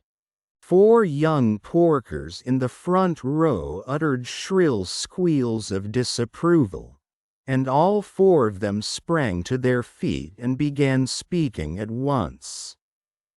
But suddenly the dogs sitting round Napoleon let out deep, menacing growls, and the pigs fell silent and sat down again. Then the sheep broke out into a tremendous bleating of 4 legs good, 2 legs bad. which went on for nearly a quarter of an hour and put an end to any chance of discussion. Afterwards, Squealer was sent round the farm to explain the new arrangement to the others. "Comrades," he said, "I trust that every animal here appreciates the sacrifice that Comrade Napoleon has made in taking this extra labor upon himself. Do not imagine, comrades, that leadership is a pleasure. On the contrary, it is a deep and heavy responsibility. No one believes more firmly than Comrade Napoleon that all animals are equal. He would be only too happy to let you make your decisions for yourselves. But sometimes you might make the wrong decisions. Comrades, and then where should we be? Suppose you had decided to follow Snowball. With his moonshine of windmills, Snowball, who, as we now know, was no better than a criminal? He fought bravely at the Battle of the Cowshed," said somebody. "Bravery is not enough," said Squealer. "Loyalty and obedience are more important. And as to the Battle of the Cowshed, I believe the time will come when we shall find that Snowball's part in it was much exaggerated. Discipline, comrades, iron discipline, that is the watchword for today. One false step, and our enemies would be upon us. Surely, comrades, you do not want Jones back?" Once again this argument was unanswerable. Certainly the animals did not want Jones back. If the holding of debates on Sunday mornings was liable to bring him back, then the debates must stop. Boxer, who had now had time to think things over, voiced the general feeling by saying, "If Comrade Napoleon says it, it must be right." And from then on he adopted the maxim, "Napoleon is always right," in addition to his private motto of, "I will work harder."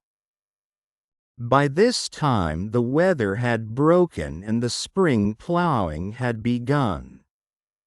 The shed where Snowball had drawn his plans of the windmill had been shut up, and it was assumed that the plans had been rubbed off the floor. Every Sunday morning at 10 o'clock the animals assembled in the big barn to receive their orders for the week. The skull of old Major, now clean of flesh, had been disinterred from the orchard and set up on a stump at the foot of the flagstaff, beside the gun.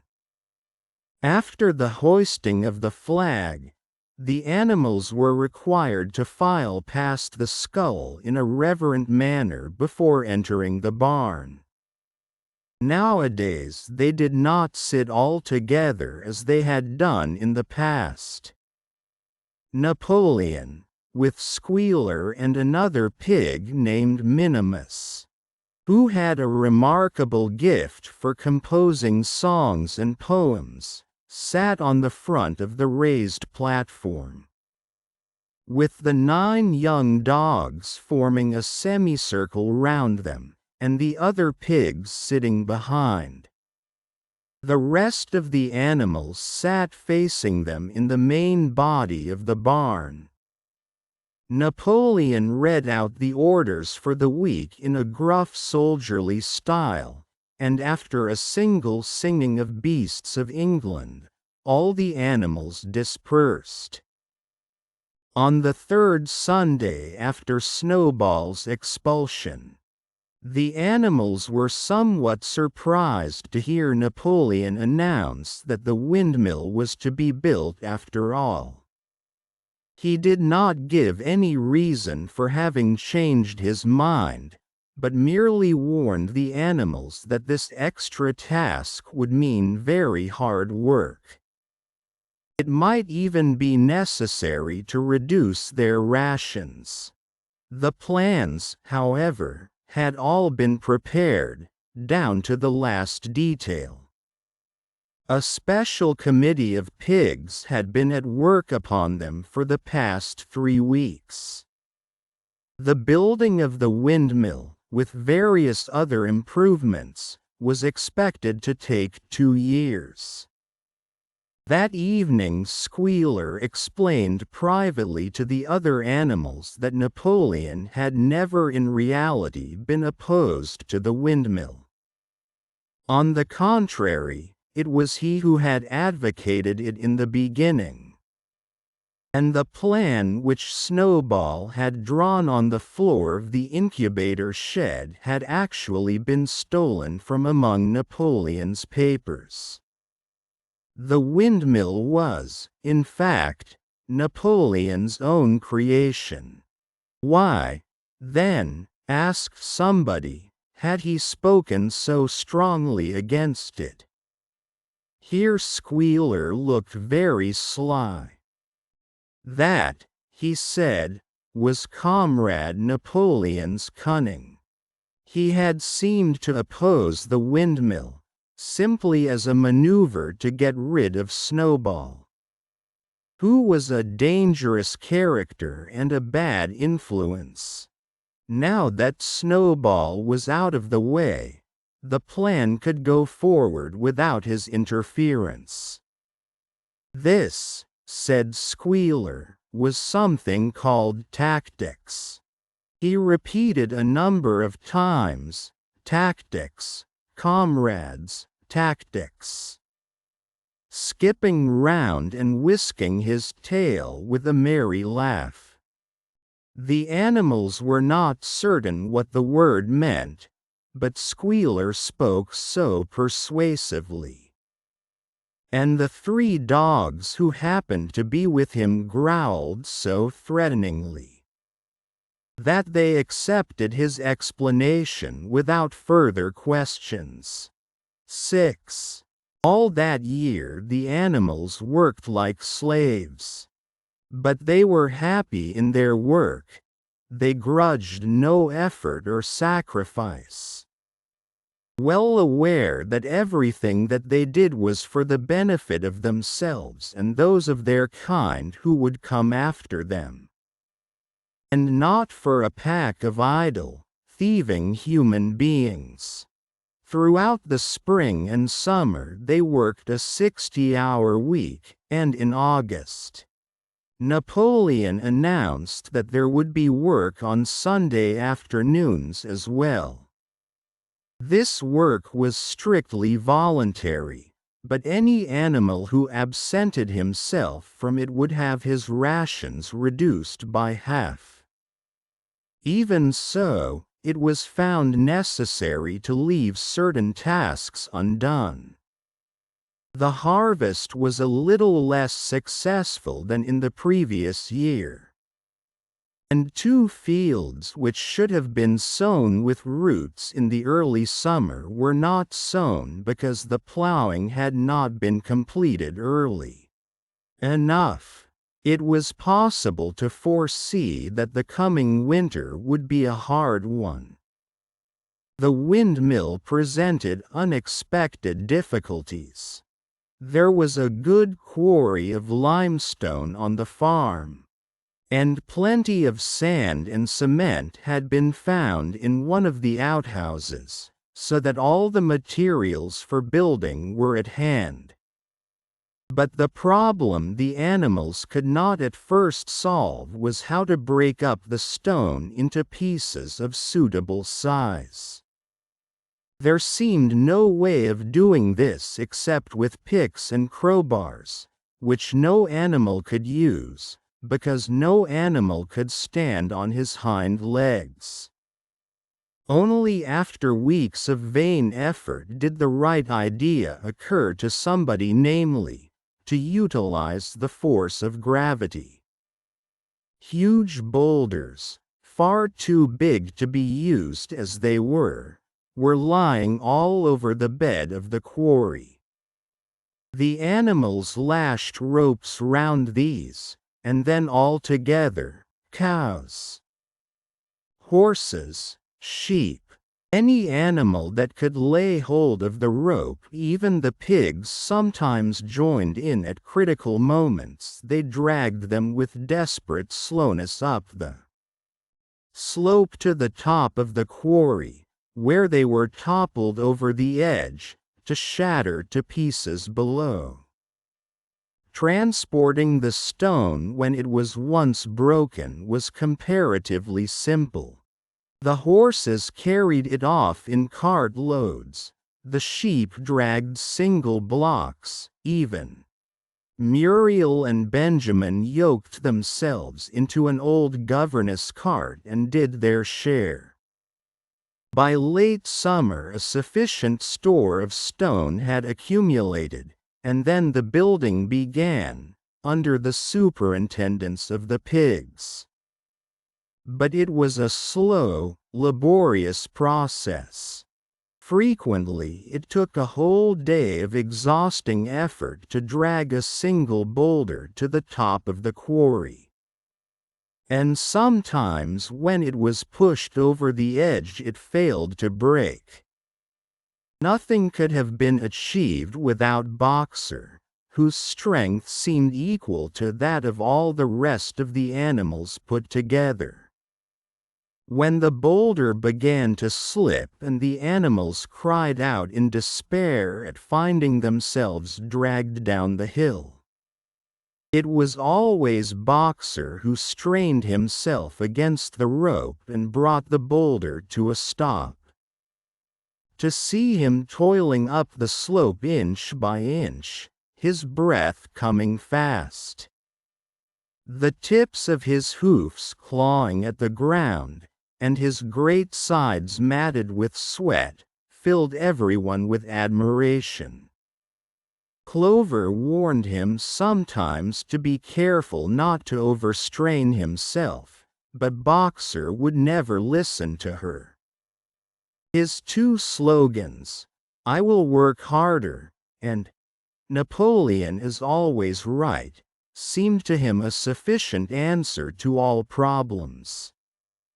He had made arrangements with the cockerel to call him 3/4 of an hour earlier in the mornings instead of half an hour. And in his spare moments, of which there were not many nowadays, he would go alone to the quarry, collect a load of broken stone, and drag it down to the site of the windmill unassisted. The animals were not badly off throughout that summer, in spite of the hardness of their work. If they had no more food than they had had in Jones's day, at least they did not have less. The advantage of only having to feed themselves, and not having to support 5 extravagant human beings as well, was so great that it would have taken a lot of failures to outweigh it. And in many ways the animal method of doing things was more efficient and saved labor. Such jobs as weeding, for instance, could be done with a thoroughness impossible to human beings.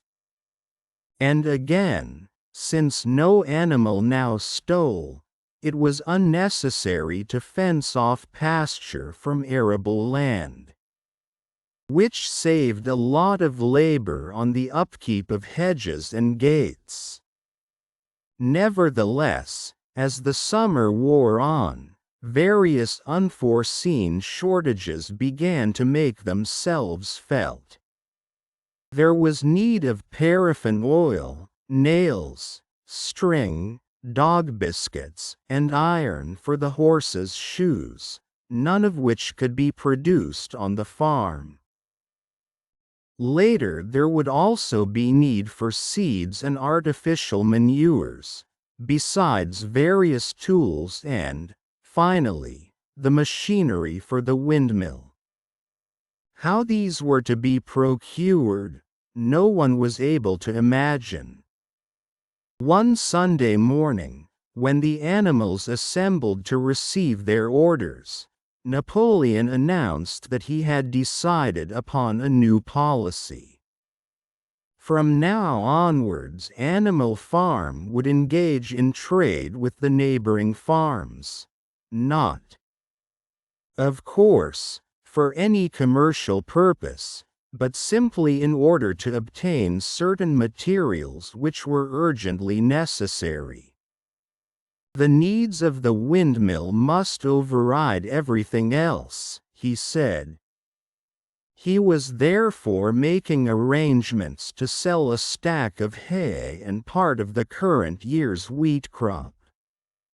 And later on, if more money were needed, it would have to be made up by the sale of eggs, for which there was always a market in Willingdon. The hens, said Napoleon, should welcome this sacrifice as their own special contribution towards the building of the windmill. Once again, the animals were conscious of a vague uneasiness. Never to have any dealings with human beings, never to engage in trade, never to make use of money. Had not these been among the earliest resolutions passed at that first triumphant meeting after Jones was expelled? All the animals remembered passing such resolutions, or at least they thought that they remembered it. The 4 young pigs who had protested when Napoleon abolished the meetings raised their voices timidly. But they were promptly silenced by a tremendous growling from the dogs. Then, as usual, the sheep broke into 4 legs good, 2 legs bad, and the momentary awkwardness was smoothed over. Finally, Napoleon raised his trotter for silence and announced that he had already made all the arrangements. There would be no need for any of the animals to come in contact with human beings, which would clearly be most undesirable. He intended to take the whole burden upon his own shoulders. Whymper, a solicitor living in Willingdon, had agreed to act as intermediary between Animal Farm and the outside world, and would visit the farm every Monday morning to receive his instructions. Napoleon ended his speech with his usual cry of, "Long live Animal Farm!" And after the singing of Beasts of England the animals were dismissed. Afterwards Squealer made a round of the farm and set the animals' minds at rest. He assured them that the resolution against engaging in trade and using money had never been passed, or even suggested. It was pure imagination, probably traceable in the beginning to lies circulated by Snowball. A few animals still felt faintly doubtful, but Squealer asked them shrewdly, "Are you certain that this is not something that you have dreamed? Comrades, have you any record of such a resolution? Is it written down anywhere?" And since it was certainly true that nothing of the kind existed in writing, the animals were satisfied that they had been mistaken. Every Monday Mr. Whymper visited the farm as had been arranged. He was a sly-looking little man with side whiskers, a solicitor in a very small way of business, but sharp enough to have realized earlier than anyone else that Animal Farm would need a broker and that the commissions would be worth having. The animals watched his coming and going with a kind of dread, and avoided him as much as possible. Nevertheless, the sight of Napoleon, on all fours, delivering orders to Whymper, who stood on two legs, roused their pride and partly reconciled them to the new arrangement. Their relations with the human race were now not quite the same as they had been before. The human beings did not hate Animal Farm any less now that it was prospering. Indeed, they hated it more than ever. Every human being held it as an article of faith that the farm would go bankrupt sooner or later, and, above all, that the windmill would be a failure. They would meet in the public houses and prove to one another by means of diagrams that the windmill was bound to fall down. Or that if it did stand up, then that it would never work. And yet, against their will, they had developed a certain respect for the efficiency with which the animals were managing their own affairs. One symptom of this was that they had begun to call Animal Farm by its proper name and ceased to pretend that it was called the Manor Farm. They had also dropped their championship of Jones, who had given up hope of getting his farm back and gone to live in another part of the county. Except through Whymper, there was as yet no contact between Animal Farm and the outside world. But there were constant rumors that Napoleon was about to enter into a definite business agreement either with Mr. Pilkington of Foxwood or with Mr. Frederick of Pinchfield, but never, it was noticed, with both simultaneously. It was about this time that the pigs suddenly moved into the farmhouse and took up their residence there. Again the animals seemed to remember that a resolution against this had been passed in the early days. And again Squealer was able to convince them that this was not the case. It was absolutely necessary, he said, that the pigs, who were the brains of the farm, should have a quiet place to work in. It was also more suited to the dignity of the leader, for of late he had taken to speaking of Napoleon under the title of leader, to live in a house than in a mere sty.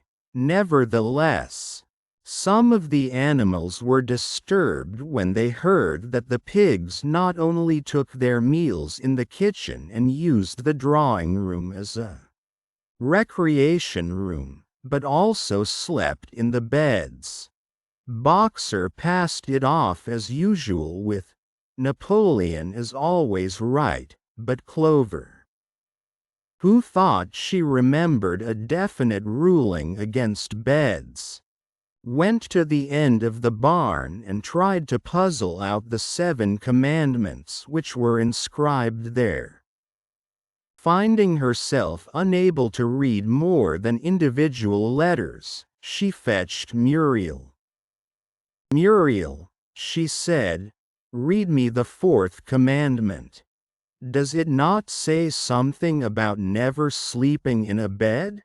With some difficulty Muriel spelt it out. "It says, 'No animal shall sleep in a bed with sheets,'" she announced finally. Curiously enough, Clover had not remembered that the 4th commandment mentioned sheets. But as it was there on the wall, it must have done so. And Squealer, who happened to be passing at this moment, attended by 2 or 3 dogs, was able to put the whole matter in its proper perspective. "You have heard then, comrades," he said, "that we pigs now sleep in the beds of the farmhouse? And why not? You did not suppose, surely, that there was ever a ruling against beds? A bed merely means a place to sleep in.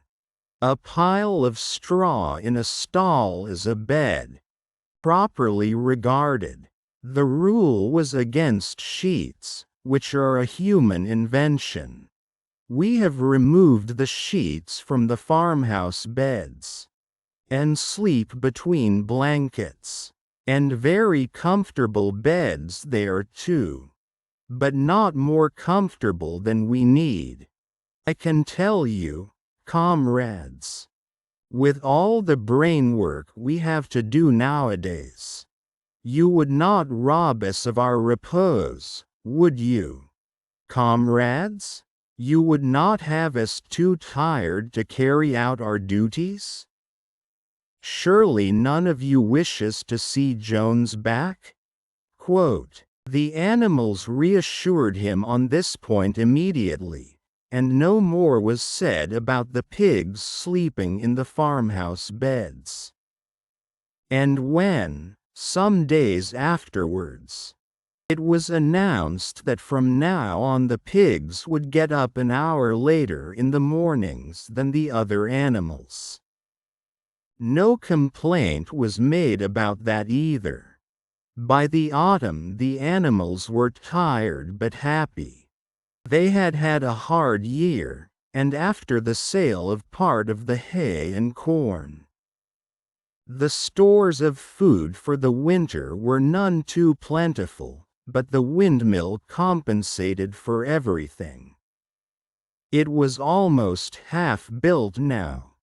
After the harvest there was a stretch of clear dry weather, and the animals toiled harder than ever, thinking it well worth while to plod to and fro all day with blocks of stone if by doing so they could raise the walls another foot. Boxer would even come out at nights and work for an hour or two on his own by the light of the harvest moon. In their spare moments the animals would walk round and round the half-finished mill, admiring the strength and perpendicularity of its walls and marveling that they should ever have been able to build anything so imposing. Only old Benjamin refused to grow enthusiastic about the windmill, though, as usual, he would utter nothing beyond the cryptic remark that donkeys live a long time. November came, with raging southwest winds. Building had to stop because it was now too wet to mix the cement. Finally there came a night when the gale was so violent that the farm buildings rocked on their foundations and several tiles were blown off the roof of the barn. The hens woke up squawking with terror because they had all dreamed simultaneously of hearing a gun go off in the distance. In the morning the animals came out of their stalls to find that the flagstaff had been blown down and an elm tree at the foot of the orchard had been plucked up like a radish. They had just noticed this when a cry of despair broke from every animal's throat. A terrible sight had met their eyes. The windmill was in ruins. With one accord they dashed down to the spot. Napoleon, who seldom moved out of a walk, raced ahead of them all. Yes, there it lay, the fruit of all their struggles, leveled to its foundations. The stones they had broken and carried so laboriously scattered all around. Unable at first to speak, They stood gazing mournfully at the litter of fallen stone. Napoleon paced to and fro in silence, occasionally snuffing at the ground. His tail had grown rigid and twitched sharply from side to side, a sign in him of intense mental activity. Suddenly he halted as though his mind were made up. "Comrades," he said quietly, "do you know who is responsible for this? Do you know the enemy who has come in the night and overthrown our windmill?" He suddenly roared in a voice of thunder. "Snowball has done this thing in sheer malignity, thinking to set back our plans and avenge himself for his ignominious expulsion.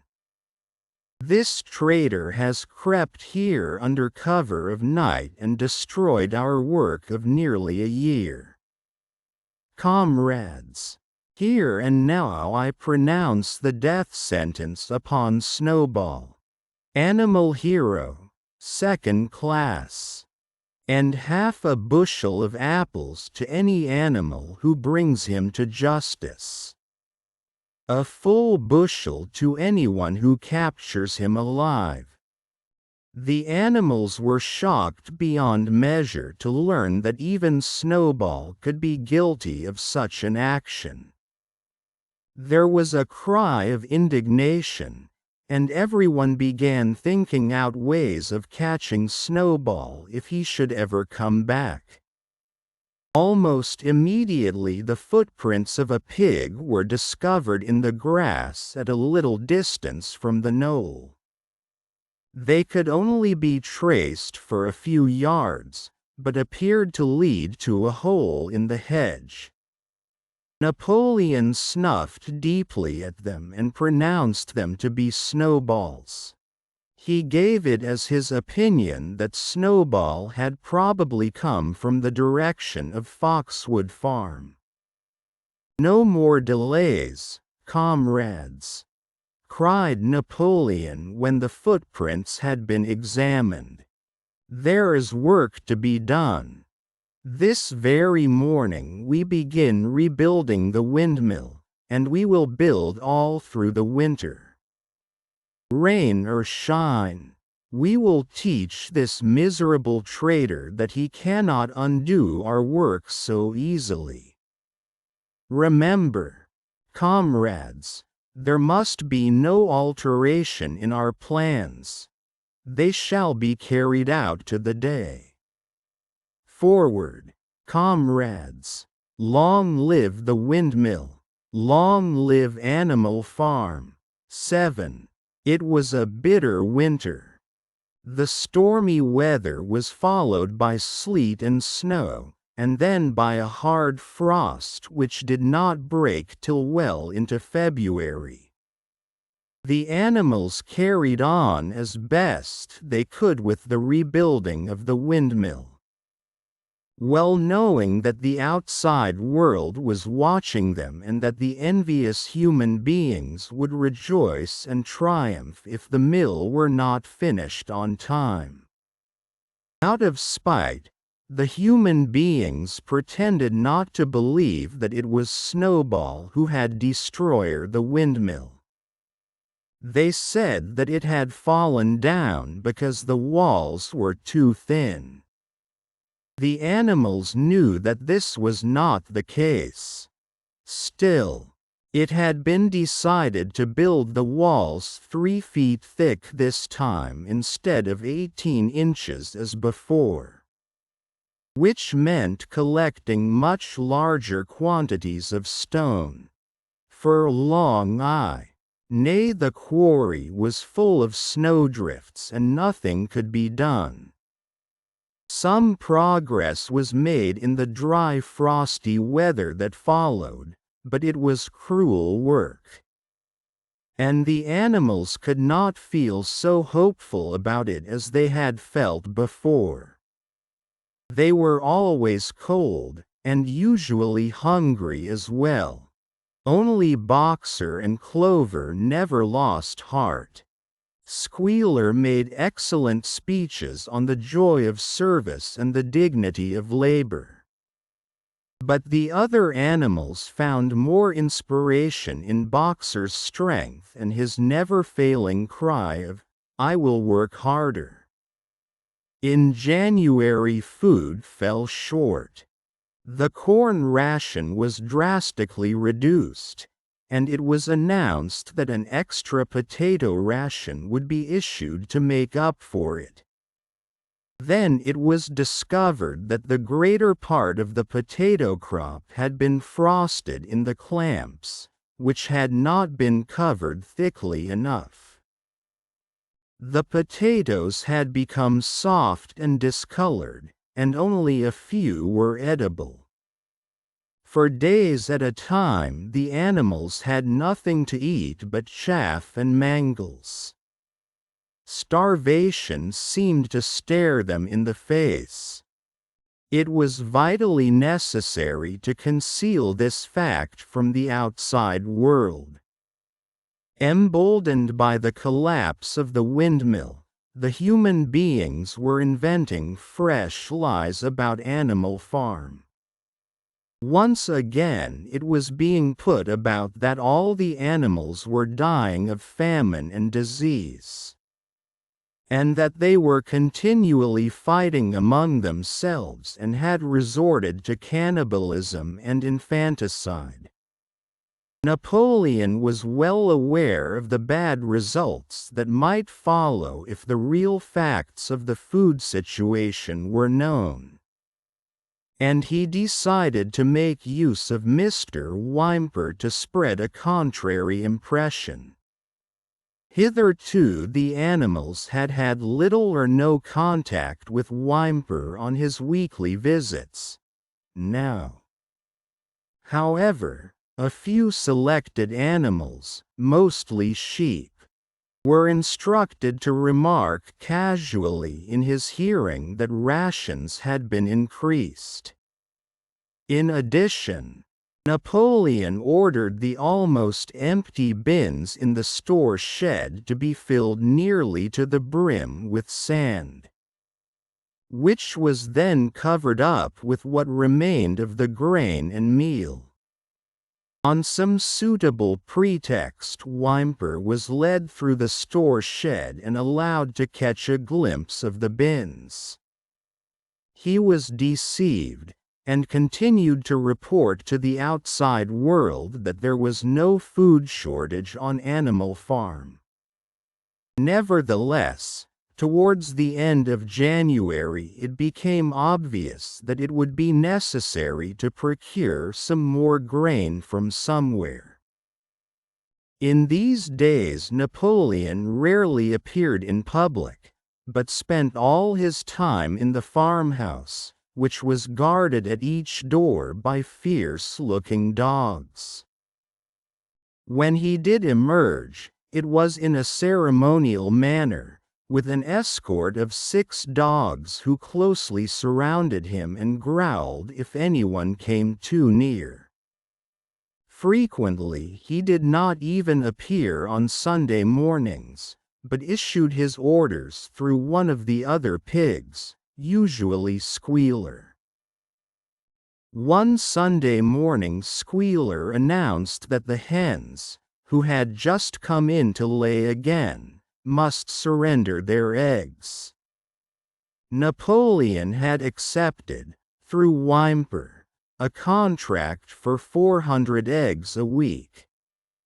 The price of these would pay for enough grain and meal to keep the farm going till summer came on and conditions were easier. When the hens heard this, they raised a terrible outcry. They had been warned earlier that this sacrifice might be necessary, but had not believed that it would really happen. They were just getting their clutches ready for the spring sitting, and they protested that to take the eggs away now was murder. For the first time since the expulsion of Jones, there was something resembling a rebellion. Led by 3 young black Minorca pullets, the hens made a determined effort to thwart Napoleon's wishes. Their method was to fly up to the rafters and there lay their eggs, which smashed to pieces on the floor. Napoleon acted swiftly and ruthlessly. He ordered the hens' rations to be stopped, and decreed that any animal giving so much as a grain of corn to a hen should be punished by death. The dogs saw to it that these orders were carried out. For 5 days the hens held out, then they capitulated and went back to their nesting boxes. 9 hens had died in the meantime. Their bodies were buried in the orchard, and it was given out that they had died of coccidiosis. Whymper heard nothing of this affair, and the eggs were duly delivered, a grocer's van driving up to the farm once a week to take them away. All this while no more had been seen of Snowball. He was rumored to be hiding on one of the neighboring farms, either Foxwood or Pinchfield. Napoleon was by this time on slightly better terms with the other farmers than before. It happened that there was in the yard a pile of timber which had been stacked there 10 years earlier when a beech spinney was cleared. It was well seasoned, and Whymper had advised Napoleon to sell it. Both Mr. Pilkington and Mr. Frederick were anxious to buy it. Napoleon was hesitating between the two, unable to make up his mind.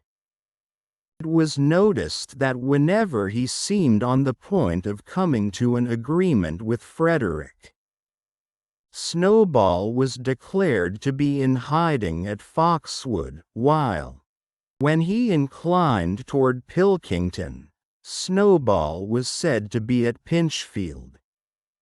Suddenly, early in the spring, an alarming thing was discovered. Snowball was secretly frequenting the farm by night. The animals were so disturbed that they could hardly sleep in their stalls. Every night, it was said, he came creeping in under cover of darkness and performed all kinds of mischief.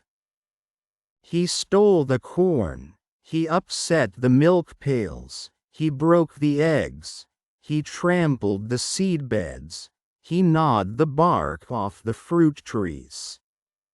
Whenever anything went wrong, it became usual to attribute it to Snowball.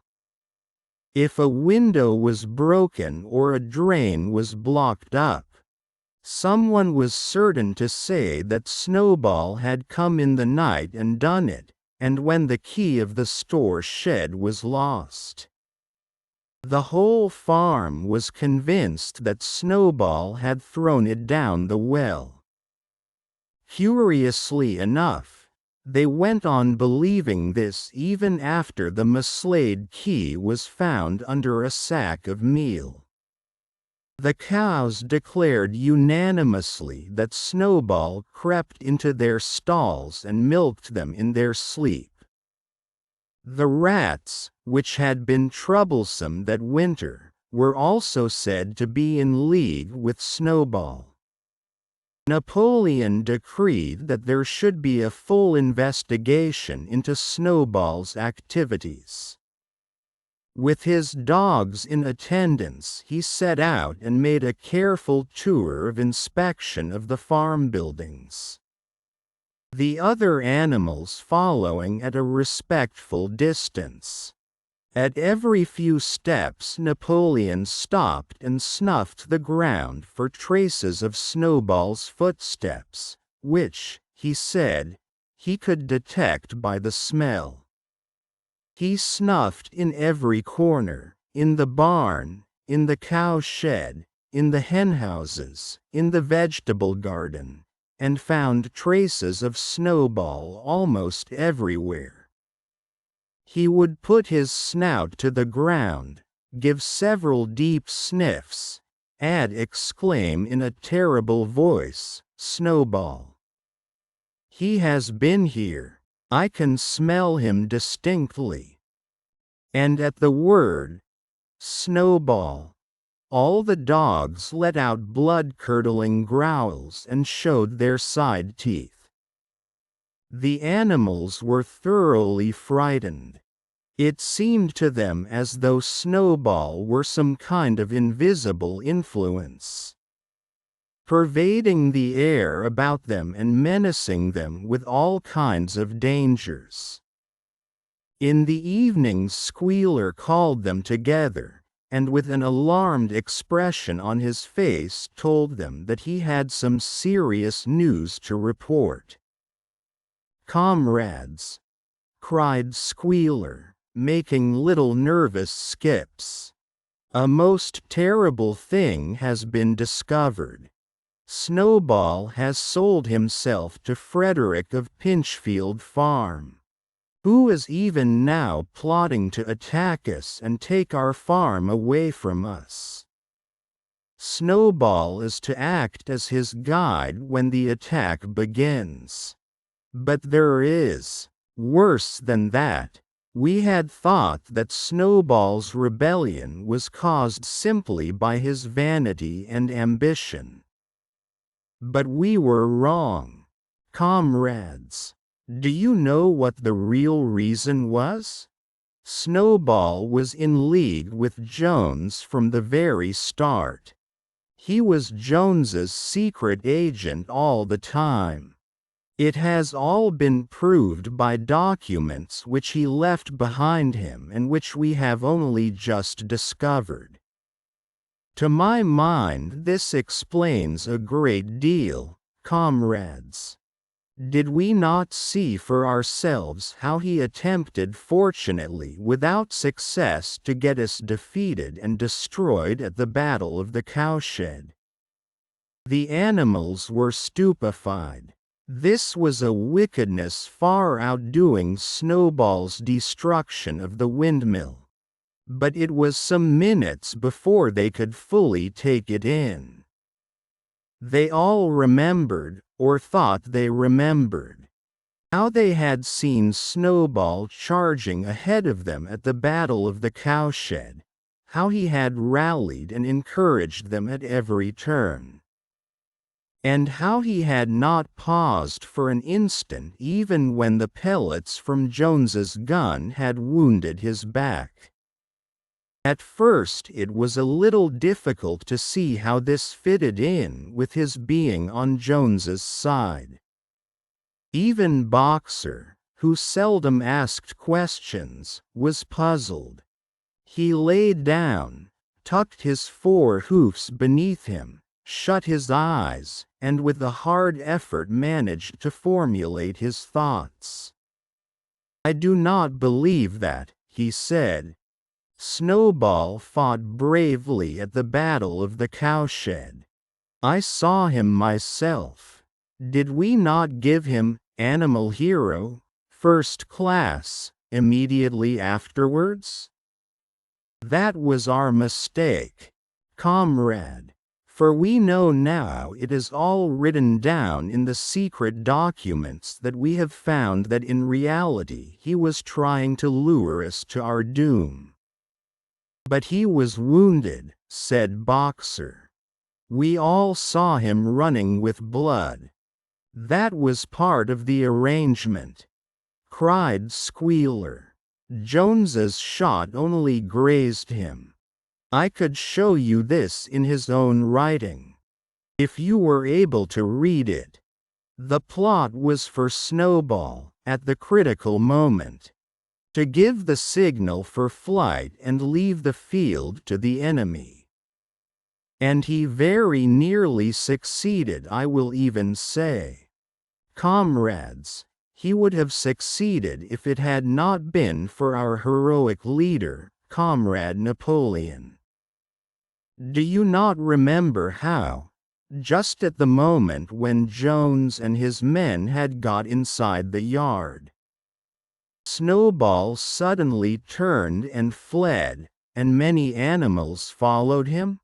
And do you not remember, too, that it was just at that moment, when panic was spreading and all seemed lost, that Comrade Napoleon sprang forward with a cry of death to humanity, and sank his teeth in Jones's leg? Surely you remember that, comrades? Exclaimed Squealer, frisking from side to side. Now when Squealer described the scene so graphically, it seemed to the animals that they did remember it. At any rate, they remembered that at the critical moment of the battle Snowball had turned to flee. But Boxer was still a little uneasy. I do not believe that Snowball was a traitor at the beginning, he said finally. What he has done since is different. But I believe that at the Battle of the Cowshed he was a good comrade. Our leader, Comrade Napoleon, announced Squealer, speaking very slowly and firmly, has stated categorically, comrade, that Snowball was Jones's agent from the very beginning, yes. And from long before the rebellion was ever thought of. Ah, that is different, said Boxer. If Comrade Napoleon says it, it must be right. That is the true spirit, comrade, cried Squealer, but it was noticed he cast a very ugly look at Boxer with his little twinkling eyes. He turned to go, then paused and added impressively, I warn every animal on this farm to keep his eyes very wide open. For we have reason to think that some of Snowball's secret agents are lurking among us at this moment. 4 days later, in the late afternoon, Napoleon ordered all the animals to assemble in the yard. When they were all gathered together, Napoleon emerged from the farmhouse, wearing both his medals, for he had recently awarded himself Animal Hero, First Class, and Animal Hero, Second Class, with his 9 huge dogs frisking round him and uttering growls that sent shivers down all the animals' spines. They all cowered silently in their places, seeming to know in advance that some terrible thing was about to happen. Napoleon stood sternly surveying his audience, then he uttered a high-pitched whimper. Immediately the dogs bounded forward, seized 4 of the pigs by the ear and dragged them, squealing with pain and terror, to Napoleon's feet. The pigs' ears were bleeding, the dogs had tasted blood, and for a few moments they appeared to go quite mad. To the amazement of everybody, 3 of them flung themselves upon Boxer. Boxer saw them coming and put out his great hoof, caught a dog in midair, and pinned him to the ground. The dog shrieked for mercy and the other 2 fled with their tails between their legs. Boxer looked at Napoleon to know whether he should crush the dog to death or let it go. Napoleon appeared to change countenance, and sharply ordered Boxer to let the dog go, whereat Boxer lifted his hoof, and the dog slunk away, bruised and howling. Presently the tumult died down. The 4 pigs waited, trembling, with guilt written on every line of their countenances. Napoleon now called upon them to confess their crimes. They were the same 4 pigs as had protested when Napoleon abolished the Sunday meetings. Without any further prompting, they confessed that they had been secretly in touch with Snowball ever since his expulsion. That they had collaborated with him in destroying the windmill, and that they had entered into an agreement with him to hand over Animal Farm to Mr. Frederick. They added that Snowball had privately admitted to them that he had been Jones's secret agent for years past. When they had finished their confession, the dogs promptly tore their throats out, and in a terrible voice, Napoleon demanded whether any other animal had anything to confess. The 3 hens who had been the ringleaders in the attempted rebellion over the eggs now came forward and stated that Snowball had appeared to them in a dream and incited them to disobey Napoleon's orders. They, too, were slaughtered. Then a goose came forward and confessed to having secreted 6 ears of corn during the last year's harvest and eaten them in the night.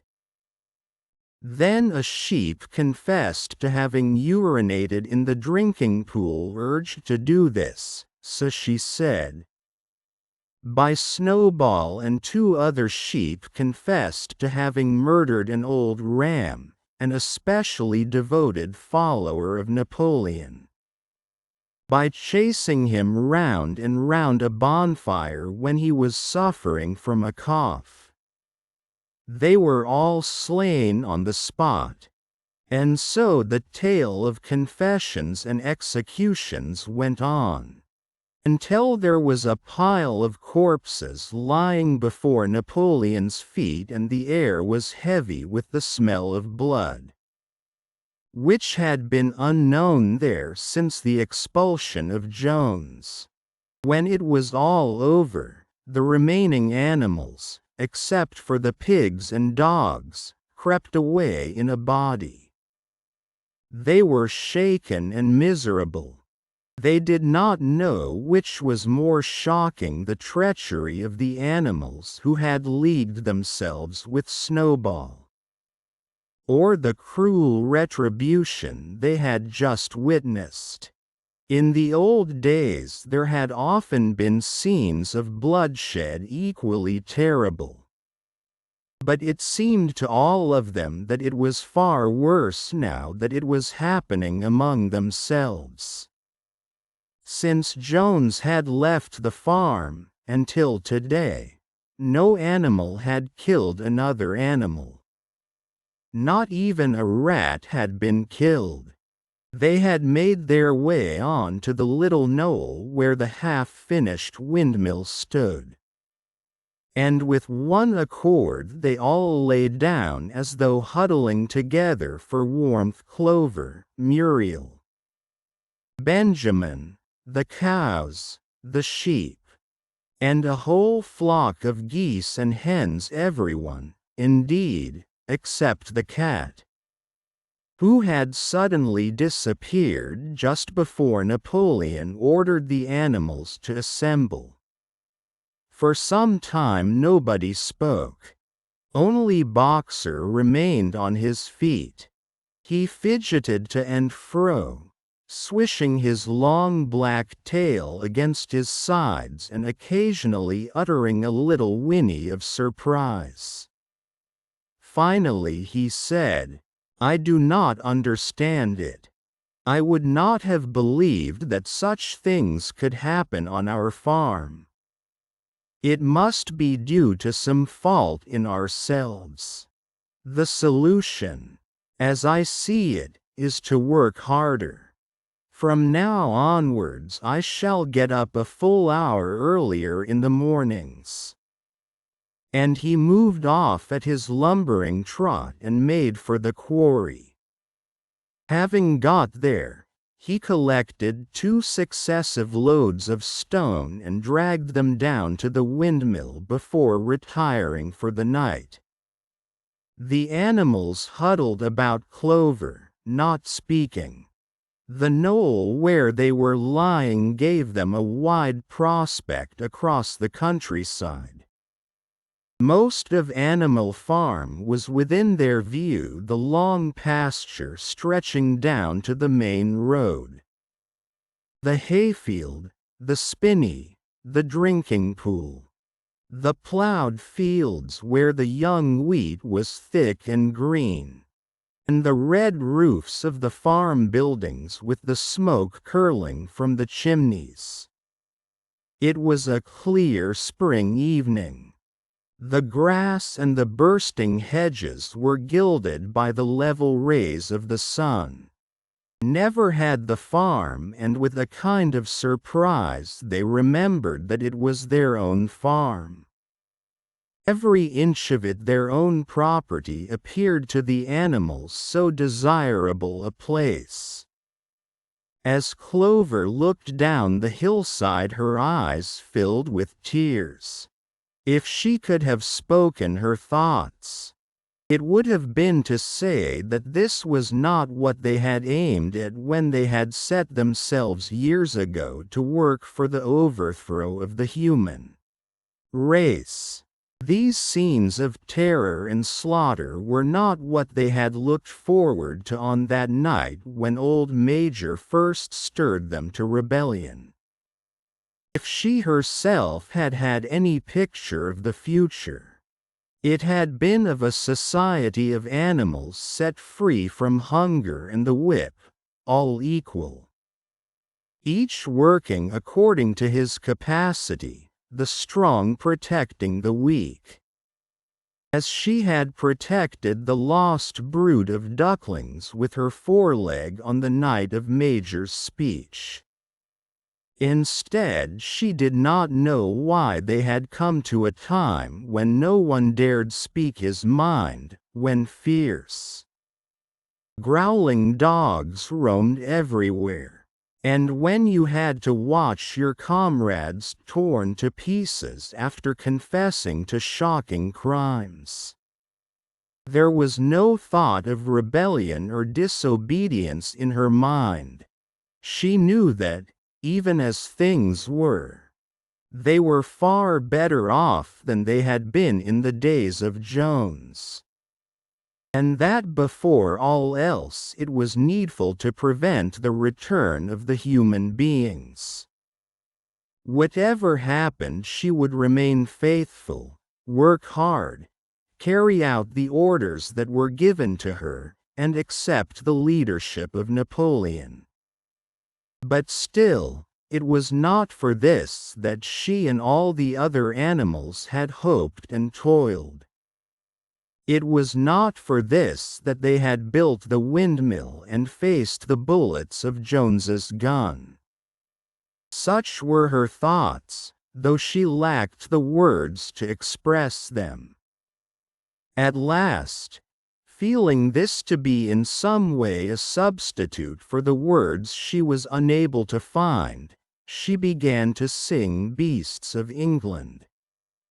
The other animals sitting round her took it up, and they sang it 3 times over very tunefully. But slowly and mournfully, in a way they had never sung it before. They had just finished singing it for the 3rd time when Squealer, attended by 2 dogs, approached them with the air of having something important to say. He announced that, by a special decree of Comrade Napoleon, Beasts of England had been abolished. From now onwards it was forbidden to sing it. The animals were taken aback. "Why," cried Muriel, "it's no longer needed. "Comrade," said Squealer stiffly. "Beasts of England" was the song of the rebellion. But the rebellion is now completed. The execution of the traitors this afternoon was the final act. The enemy, both external and internal, has been defeated. In Beasts of England we expressed our longing for a better society in days to come. But that society has now been established. Clearly this song has no longer any purpose. Frightened though they were, some of the animals might possibly have protested. But at this moment the sheep set up their usual bleating of 4 legs good, 2 legs bad, which went on for several minutes and put an end to the discussion. So Beasts of England was heard no more. In its place Minimus, the poet, had composed another song which began, "Animal Farm, Animal Farm. Never through me shalt thou come to harm." And this was sung every Sunday morning after the hoisting of the flag. But somehow neither the words nor the tune ever seemed to the animals to come up to Beasts of England. 8. A few days later, when the terror caused by the executions had died down, some of the animals remembered or thought they remembered that the 6th commandment decreed, "No animal shall kill any other animal." And though no one cared to mention it in the hearing of the pigs or the dogs, it was felt that the killings which had taken place did not square with this. Clover asked Benjamin to read her the 6th commandment, and when Benjamin, as usual, said that he refused to meddle in such matters, she fetched Muriel. Muriel read the commandment for her. It ran, "No animal shall kill any other animal without cause." Somehow or other, the last 2 words had slipped out of the animal's memory. But they saw now that the commandment had not been violated. For clearly there was good reason for killing the traitors who had leagued themselves with Snowball. Throughout the year the animals worked even harder than they had worked in the previous year to rebuild the windmill, with walls twice as thick as before, and to finish it by the appointed date. Together with the regular work of the farm, was a tremendous labor. There were times when it seemed to the animals that they worked longer hours and fed no better than they had done in Jones's day. On Sunday mornings Squealer, holding down a long strip of paper with his trotter, would read out to them lists of figures proving that the production of every class of foodstuff had increased by 200%, 300%, or 500%, as the case might be.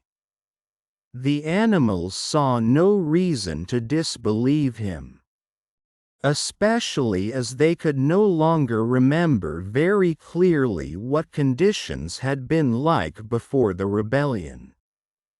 All the same, there were days when they felt that they would sooner have had less figures and more food.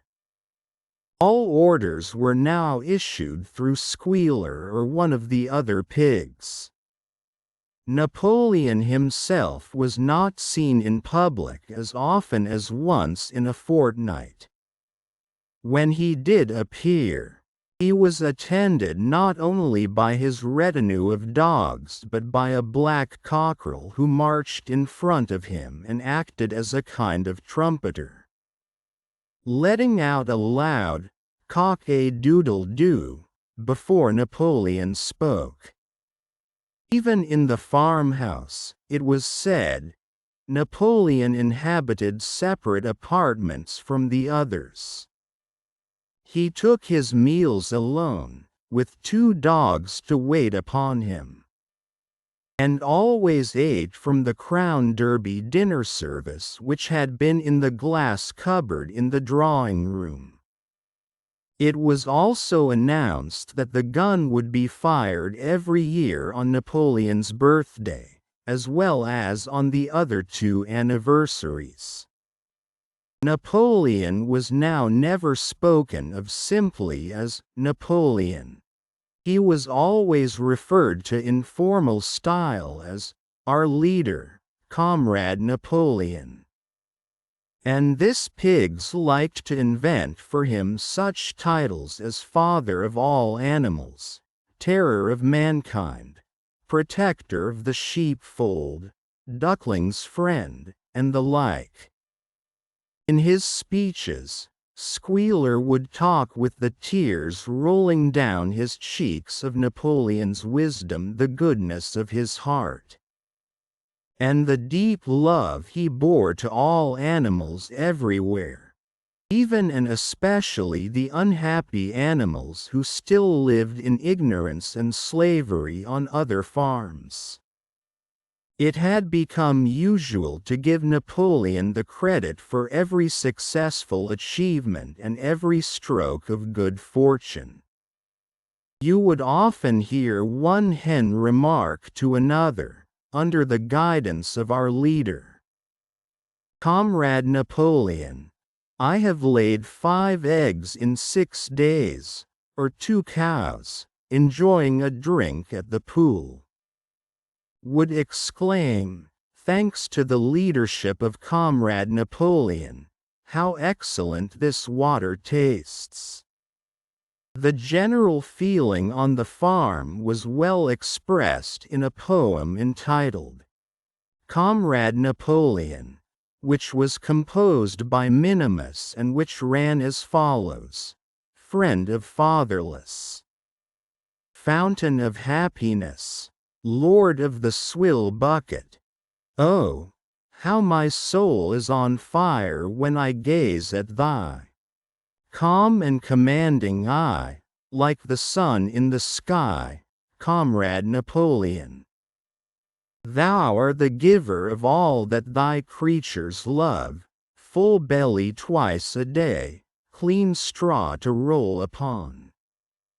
Every beast great or small sleeps at peace in his stall, thou watchest over all, Comrade Napoleon.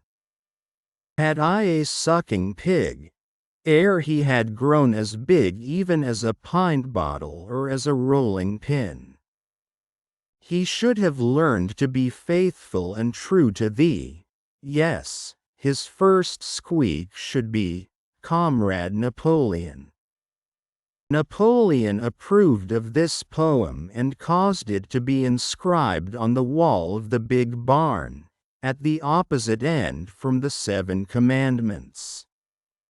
It was surmounted by a portrait of Napoleon, in profile, executed by Squealer in white paint. Meanwhile, through the agency of Whymper, Napoleon was engaged in complicated negotiations with Frederick and Pilkington. The pile of timber was still unsold.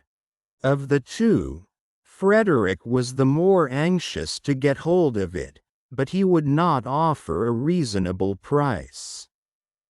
At the same time there were renewed rumors that Frederick and his men were plotting to attack Animal Farm and to destroy the windmill, the building of which had aroused furious jealousy in him. Snowball was known to be still skulking on Pinchfield Farm. In the middle of the summer the animals were alarmed to hear that 3 hens had come forward and confessed that, inspired by Snowball, they had entered into a plot to murder Napoleon. They were executed immediately, and fresh precautions for Napoleon's safety were taken. 4 dogs guarded his bed at night, one at each corner. And a young pig named Pinkai was given the task of tasting all his food before he ate it, lest it should be poisoned.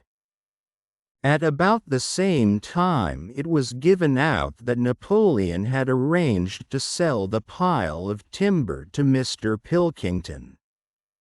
He was also going to enter into a regular agreement for the exchange of certain products between Animal Farm and Foxwood. The relations between Napoleon and Pilkington, though they were only conducted through Whymper, were now almost friendly. The animals distrusted Pilkington as a human being, but greatly preferred him to Frederick, whom they both feared and hated. As the summer wore on, and the windmill neared completion, the rumors of an impending treacherous attack grew stronger and stronger. Frederick, it was said, intended to bring against them 20 men all armed with guns. And he had already bribed the magistrates and police, so that if he could once get hold of the title deeds of Animal Farm they would ask no questions. Moreover, terrible stories were leaking out from Pinchfield about the cruelties that Frederick practiced upon his animals. He had flogged an old horse to death, he starved his cows, he had killed a dog by throwing it into the furnace. He amused himself in the evenings by making cocks fight with splinters of razor blade tied to their spurs. The animals' blood boiled with rage when they heard of these things being done to their comrades. And sometimes they clamored to be allowed to go out in a body and attack Pinchfield Farm, drive out the humans, and set the animals free.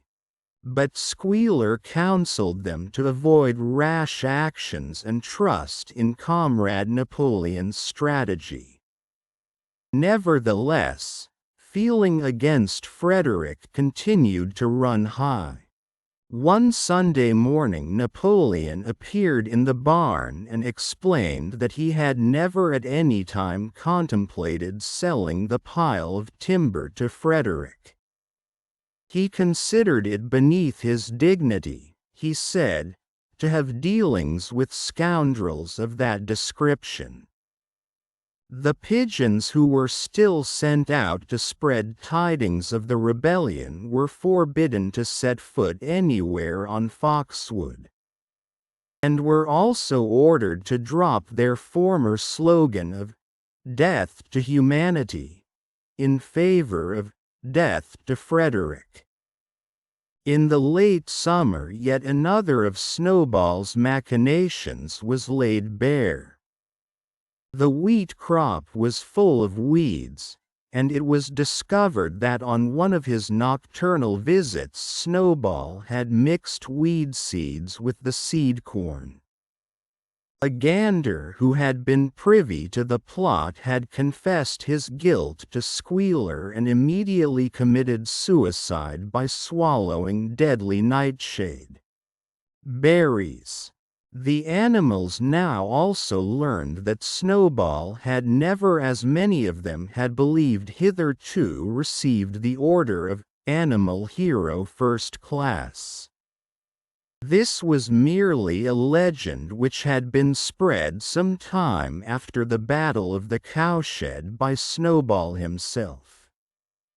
So far from being decorated, he had been censured for showing cowardice in the battle. Once again some of the animals heard this with a certain bewilderment.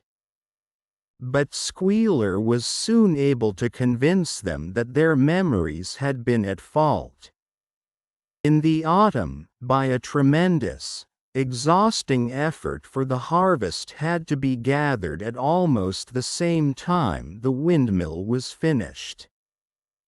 The machinery had still to be installed, and Whymper was negotiating the purchase of it, but the structure was completed. In the teeth of every difficulty, in spite of inexperience, of primitive implements, of bad luck and of Snowball's treachery, the work had been finished punctually to the very day. Tired out but proud, the animals walked round and round their masterpiece, which appeared even more beautiful in their eyes than when it had been built the first time. Moreover, the walls were twice as thick as before. Nothing short of explosives would lay them low this time. And when they thought of how they had labored, what discouragements they had overcome, and the enormous difference that would be made in their lives when the sails were turning and the dynamos running, when they thought of all this, their tiredness forsook them and they gamboled round and round the windmill, uttering cries of triumph. Napoleon himself, attended by his dogs and his cockerel, came down to inspect the completed work. He personally congratulated the animals on their achievement, and announced that the mill would be named Napoleon Mill. 2 days later the animals were called together for a special meeting in the barn. They were struck dumb with surprise when Napoleon announced that he had sold the pile of timber to Frederick. Tomorrow Frederick's wagons would arrive and begin carting it away. Throughout the whole period of his seeming friendship with Pilkington, Napoleon had really been in secret agreement with Frederick. All relations with Foxwood had been broken off. Insulting messages had been sent to Pilkington. The pigeons had been told to avoid Pinchfield Farm and to alter their slogan from "Death to Frederick" to "Death to Pilkington." At the same time Napoleon assured the animals that the stories of an impending attack on Animal Farm were completely untrue, and that the tales about Frederick's cruelty to his own animals had been greatly exaggerated. All these rumors had probably originated with Snowball and his agents. It now appeared that Snowball was not, after all, hiding on Pinchfield Farm, and in fact had never been there in his life. He was living in considerable luxury, so it was said at Foxwood, and had in reality been a pensioner of Pilkington for years past. The pigs were in ecstasies over Napoleon's cunning. By seeming to be friendly with Pilkington he had forced Frederick to raise his price by £12. But the superior quality of Napoleon's mind, said Squealer, was shown in the fact that he trusted nobody, not even Frederick. Frederick had wanted to pay for the timber with something called a check, which, it seemed, was a piece of paper with a promise to pay written upon it. But Napoleon was too clever for him. He had demanded payment in real £5 notes, which were to be handed over before the timber was removed.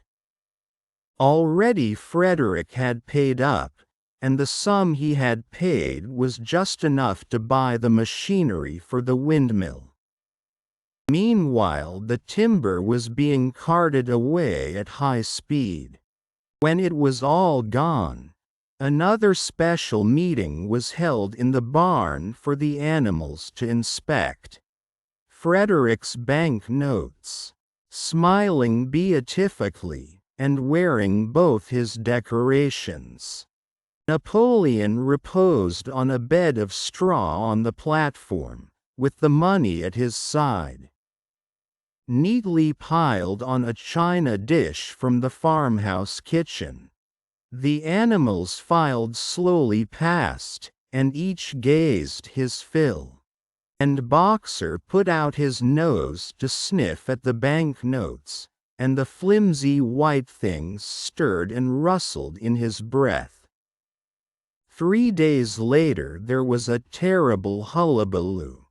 Whymper, his face deadly pale, came racing up the path on his bicycle, flung it down in the yard and rushed straight into the farmhouse.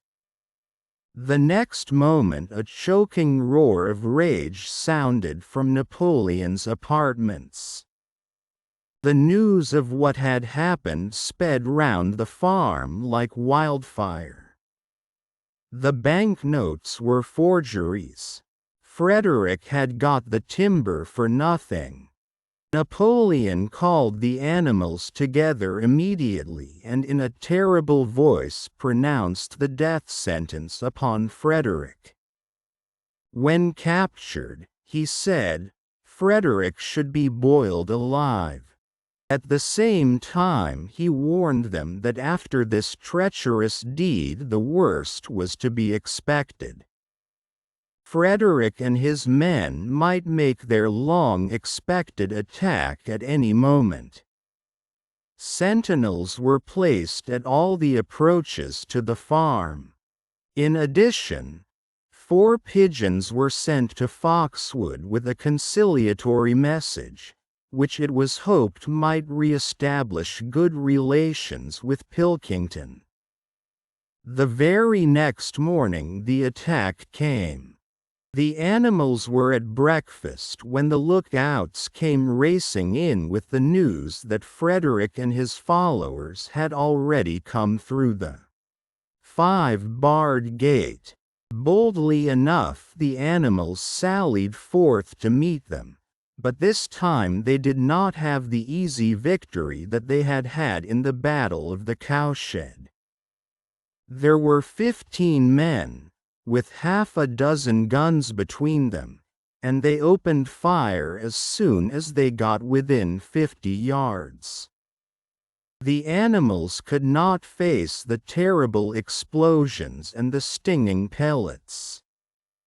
And in spite of the efforts of Napoleon and Boxer to rally them, they were soon driven back. A number of them were already wounded. They took refuge in the farm buildings and peeped cautiously out from chinks and knotholes. The whole of the big pasture, including the windmill, was in the hands of the enemy. For the moment even Napoleon seemed at a loss. He paced up and down without a word, his tail rigid and twitching. Wistful glances were sent in the direction of Foxwood. If Pilkington and his men would help them, the day might yet be won. But at this moment the 4 pigeons, who had been sent out on the day before, returned, one of them bearing a scrap of paper from Pilkington. On it was penciled the words, "Serves you right." Meanwhile Frederick and his men had halted about the windmill. The animals watched them, and a murmur of dismay went round. 2 of the men had produced a crowbar and a sledgehammer. They were going to knock the windmill down. "Impossible!" cried Napoleon. We have built the walls far too thick for that. They could not knock it down in a week. Courage, comrades. Quote, but Benjamin was watching the movements of the men intently. The two with the hammer and the crowbar were drilling a hole near the base of the windmill. Slowly, and with an air almost of amusement, Benjamin nodded his long muzzle. I thought so, he said. Do you not see what they are doing? In another moment they are going to pack blasting powder into that hole. Terrified, the animals waited. It was impossible now to venture out of the shelter of the buildings. After a few minutes the men were seen to be running in all directions. Then there was a deafening roar. The pigeons swirled into the air, and all the animals, except Napoleon, flung themselves flat on their bellies and hid their faces. When they got up again, a huge cloud of black smoke was hanging where the windmill had been. Slowly the breeze drifted it away. The windmill had ceased to exist. At this sight the animals' courage returned to them. The fear and despair they had felt a moment earlier were drowned in their rage against this vile, contemptible act. A mighty cry for vengeance went up, and without waiting for further orders they charged forth in a body and made straight for the enemy. This time they did not heed the cruel pellets that swept over them like hail. It was a savage, bitter battle. The men fired again and again, and, when the animals got to close quarters, lashed out with their sticks and their heavy boots. A cow, 3 sheep, and 2 geese were killed, and nearly everyone was wounded. Even Napoleon, who was directing operations from the rear, had the tip of his tail chipped by a pellet. But the men did not go unscathed either. 3 of them had their heads broken by blows from boxers' hoofs. Another was gored in the belly by a cow's horn. Another had his trousers nearly torn off by Jessie and Bluebell. And when the 9 dogs of Napoleon's own bodyguard, whom he had instructed to make a detour under cover of the hedge, suddenly appeared on the men's flank, baying ferociously, panic overtook them. They saw that they were in danger of being surrounded. Frederick shouted to his men to get out while the going was good, and the next moment the cowardly enemy was running for dear life. The animals chased them right down to the bottom of the field, and got in some last kicks at them as they forced their way through the thorn hedge. They had won, but they were weary and bleeding. Slowly they began to limp back towards the farm. The sight of their dead comrades stretched upon the grass moved some of them to tears. And for a little while they halted in sorrowful silence at the place where the windmill had once stood. Yes, it was gone. Almost the last trace of their labor was gone. Even the foundations were partially destroyed. And in rebuilding it they could not this time, as before, make use of the fallen stones. This time the stones had vanished too. The force of the explosion had flung them to distances of hundreds of yards. It was as though the windmill had never been. As they approached the farm, Squealer, who had unaccountably been absent during the fighting, came skipping towards them, whisking his tail and beaming with satisfaction. And the animals heard, from the direction of the farm buildings, the solemn booming of a gun. "What is that gun firing for?" said Boxer. "To celebrate our victory," cried Squealer. "What victory?" said Boxer. His knees were bleeding, he had lost a shoe and split his hoof, and a dozen pellets had lodged themselves in his hind leg. "What victory, comrade? Have we not driven the enemy off our soil, the sacred soil of Animal Farm? But they have destroyed the windmill. And we had worked on it for 2 years. What matter? We will build another windmill. We will build 6 windmills if we feel like it. You do not appreciate, comrade, the mighty thing that we have done. The enemy was in occupation of this very ground that we stand upon. And now, thanks to the leadership of Comrade Napoleon, we have won every inch of it back again. Then we have won back what we had before," said Boxer. "That is our victory," said Squealer. They limped into the yard. The pellets under the skin of Boxer's leg smarted painfully. He saw ahead of him the heavy labor of rebuilding the windmill from the foundations, and already in imagination he braced himself for the task. But for the first time it occurred to him that he was 11 years old and that perhaps his great muscles were not quite what they had once been. But when the animals saw the green flag flying, and heard the gun firing again 7 times it was fired in all, and heard the speech that Napoleon made, congratulating them on their conduct, it did seem to them after all that they had won a great victory.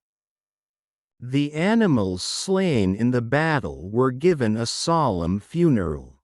Boxer and Clover pulled the wagon which served as a hearse, and Napoleon himself walked at the head of the procession. 2 whole days were given over to celebrations. There were songs, speeches, and more firing of the gun. And a special gift of an apple was bestowed on every animal, with 2 ounces of corn for each bird and 3 biscuits for each dog. It was announced that the battle would be called the Battle of the Windmill, and that Napoleon had created a new decoration, the Order of the Green Banner, which he had conferred upon himself. In the general rejoicings, the unfortunate affair of the banknotes was forgotten. It was a few days later than this that the pigs came upon a case of whiskey in the cellars of the farmhouse. It had been overlooked at the time when the house was first occupied.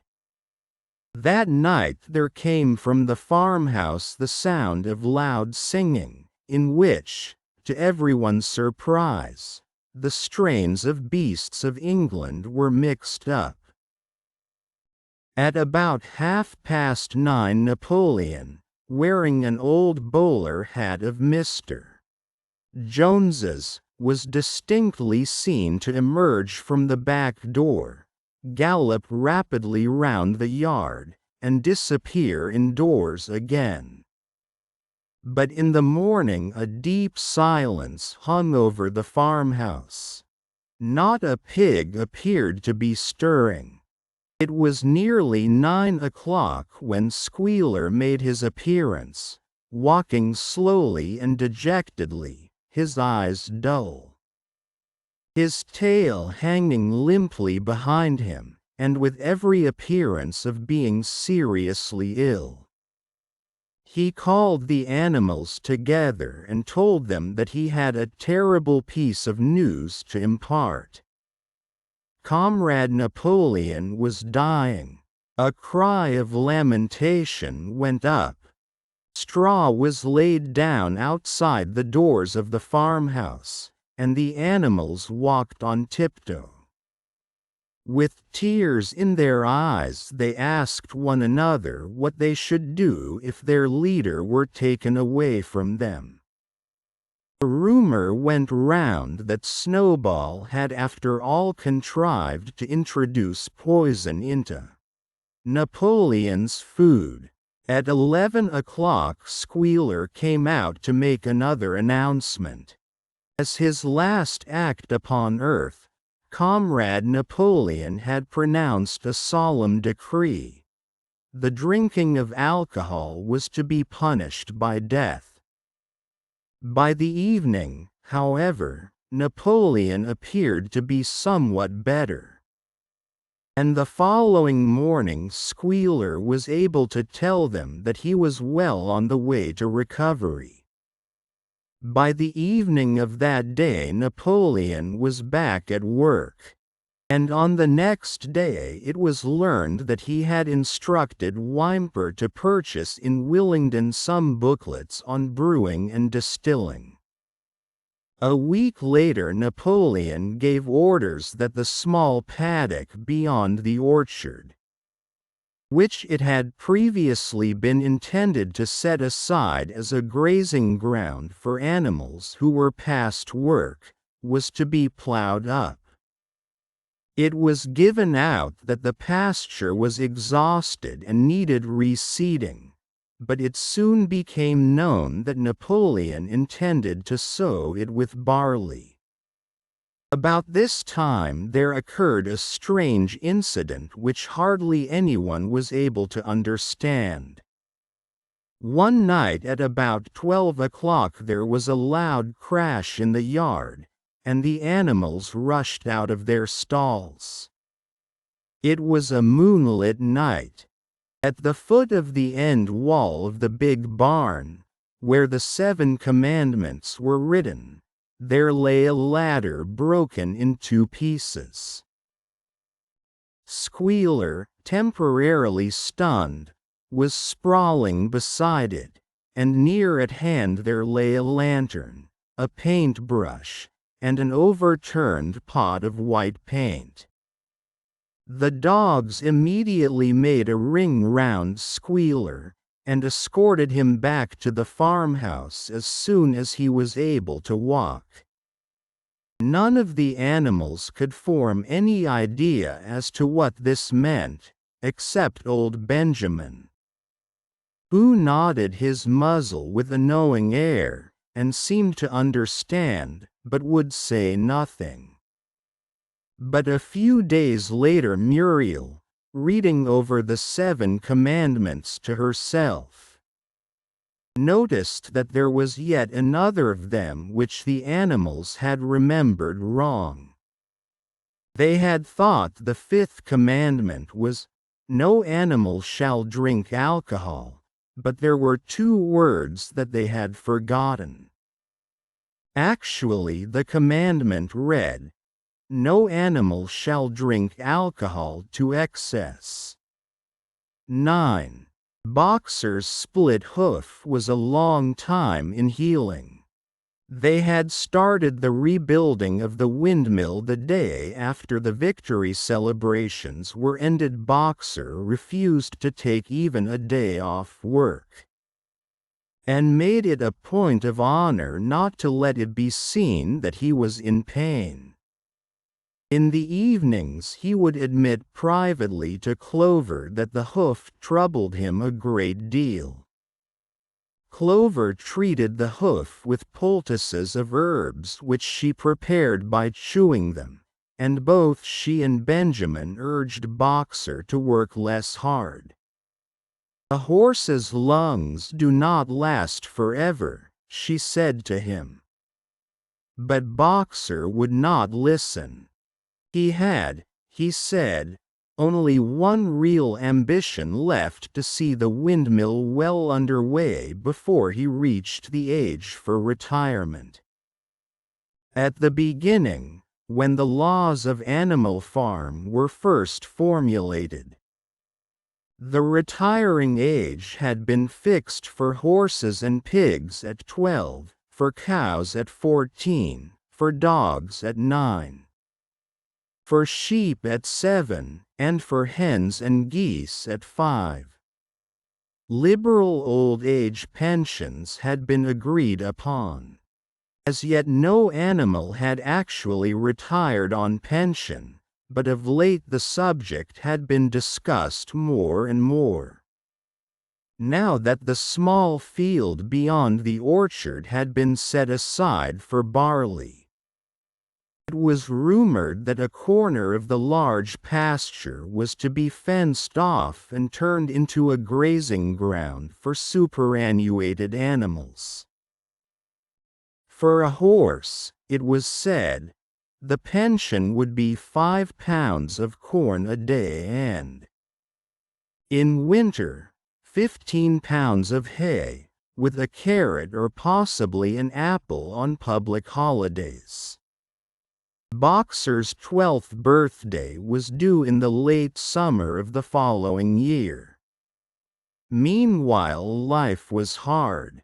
The winter was as cold as the last one had been, and food was even shorter.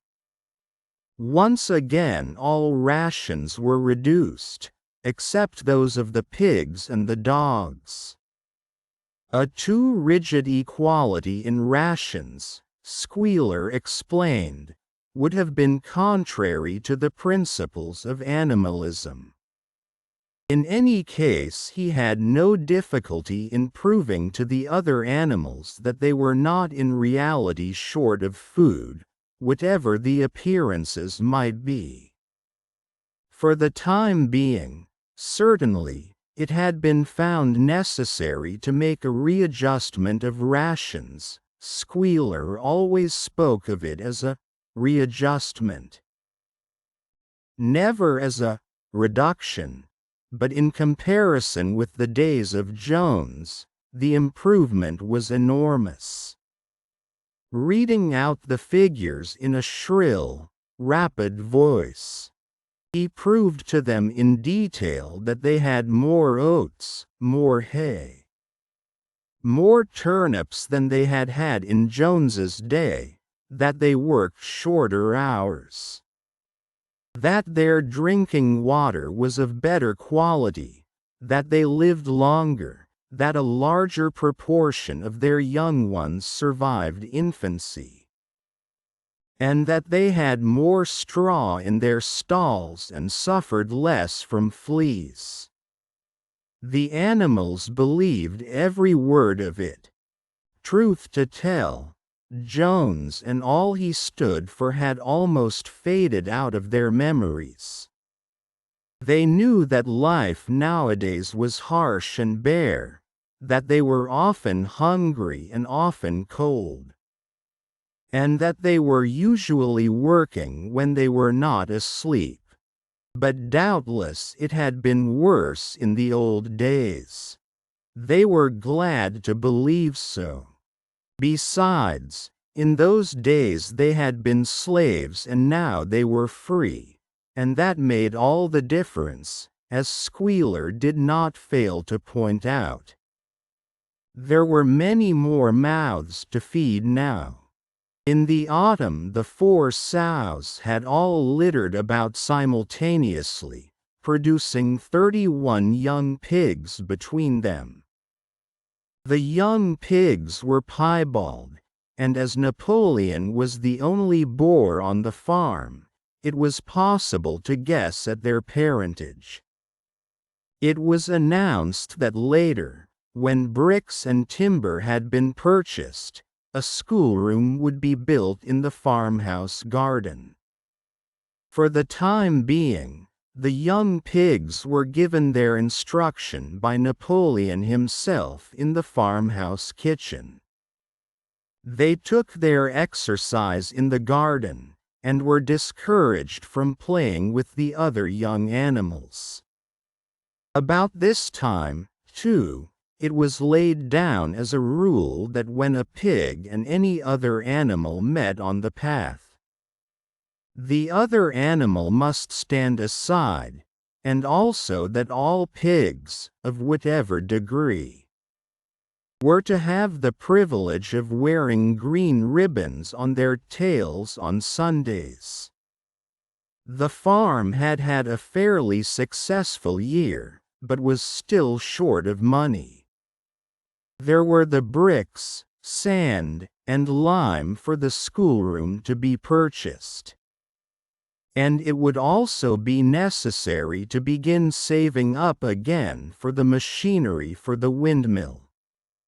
Then there were lamp oil and candles for the house. Sugar for Napoleon's own table.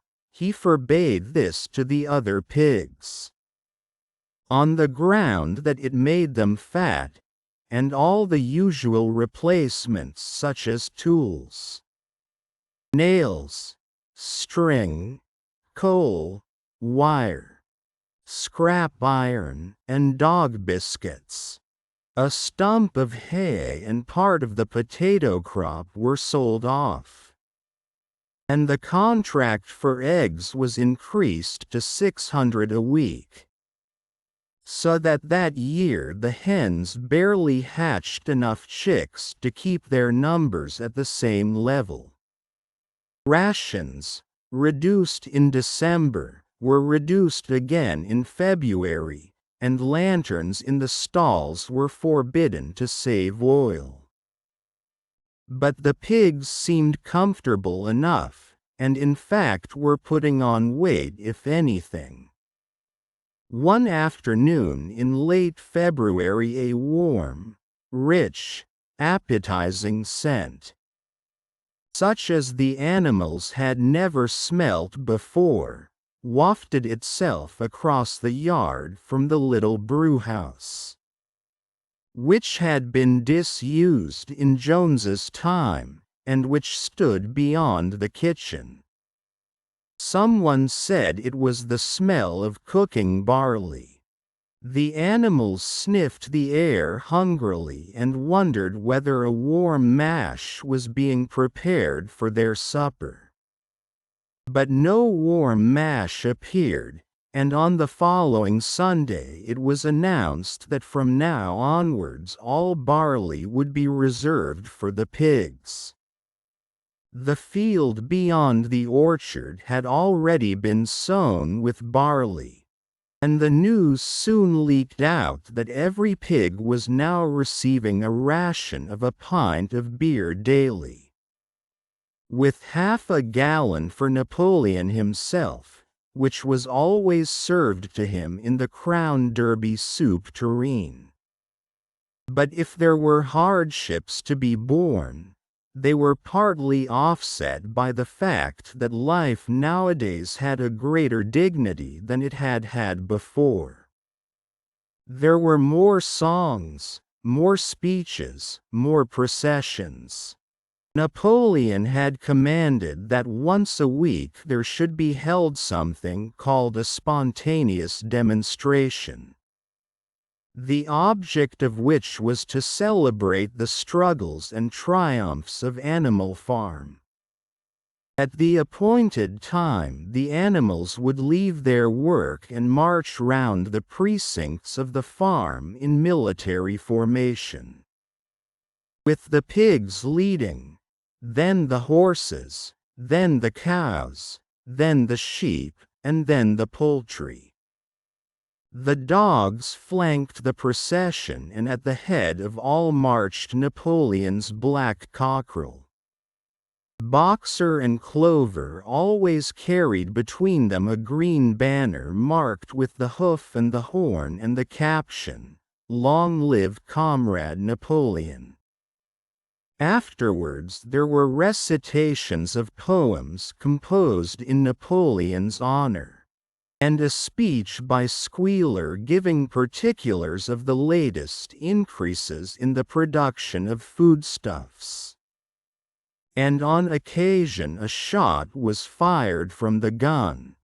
The sheep were the greatest devotees of the spontaneous demonstration, and if anyone complained, as a few animals sometimes did, when no pigs or dogs were near, that they wasted time and meant a lot of standing about in the cold, the sheep were sure to silence him with a tremendous bleating of 4 legs good, 2 legs bad.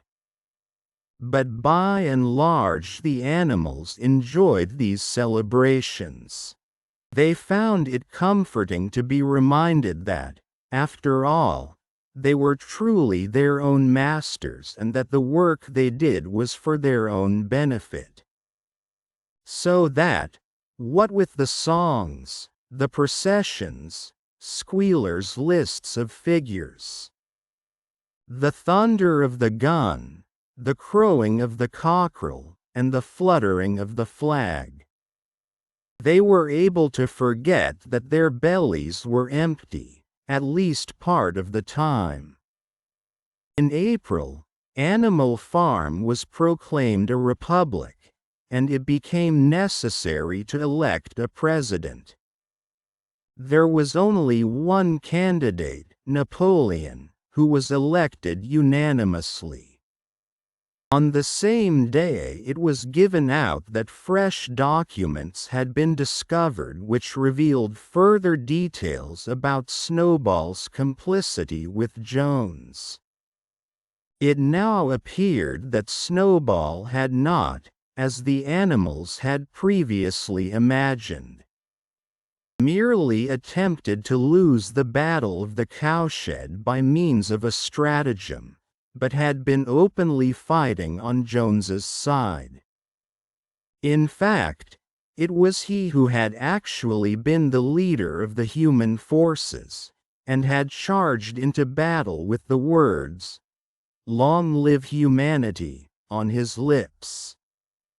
The wounds on Snowball's back, which a few of the animals still remembered to have seen, had been inflicted by Napoleon's teeth. In the middle of the summer Moses the raven suddenly reappeared on the farm, after an absence of several years. He was quite unchanged, still did no work, and talked in the same strain as ever about Sugar Candy Mountain. He would perch on a stump, flap his black wings, and talk by the hour to anyone who would listen. "Up there, comrades," he would say solemnly, pointing to the sky with his large beak, "up there.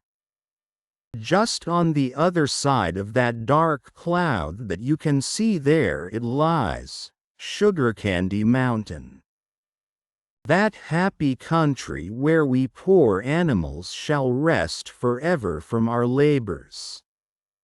He even claimed to have been there on one of his higher flights, and to have seen the everlasting fields of clover and the linseed cake and lump sugar growing on the hedges. Many of the animals believed him. Their lives now, they reasoned, were hungry and laborious. Was it not right and just that a better world should exist somewhere else? A thing that was difficult to determine was the attitude of the pigs towards Moses. They all declared contemptuously that his stories about Sugar Candy Mountain were lies. And yet they allowed him to remain on the farm, not working, with an allowance of a gill of beer a day. After his hoof had healed up, Boxer worked harder than ever. Indeed, All the animals worked like slaves that year. Apart from the regular work of the farm, and the rebuilding of the windmill. There was the schoolhouse for the young pigs, which was started in March. Sometimes the long hours on insufficient food were hard to bear, but Boxer never faltered. In nothing that he said or did was there any sign that his strength was not what it had been. It was only his appearance that was a little altered.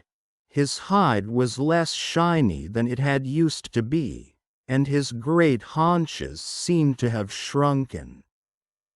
The others said, "Boxer will pick up when the spring grass comes on."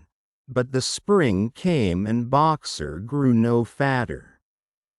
Sometimes on the slope leading to the top of the quarry, when he braced his muscles against the weight of some vast boulder, it seemed that nothing kept him on his feet except the will to continue. At such times his lips were seen to form the words, "I will work harder." He had no voice left.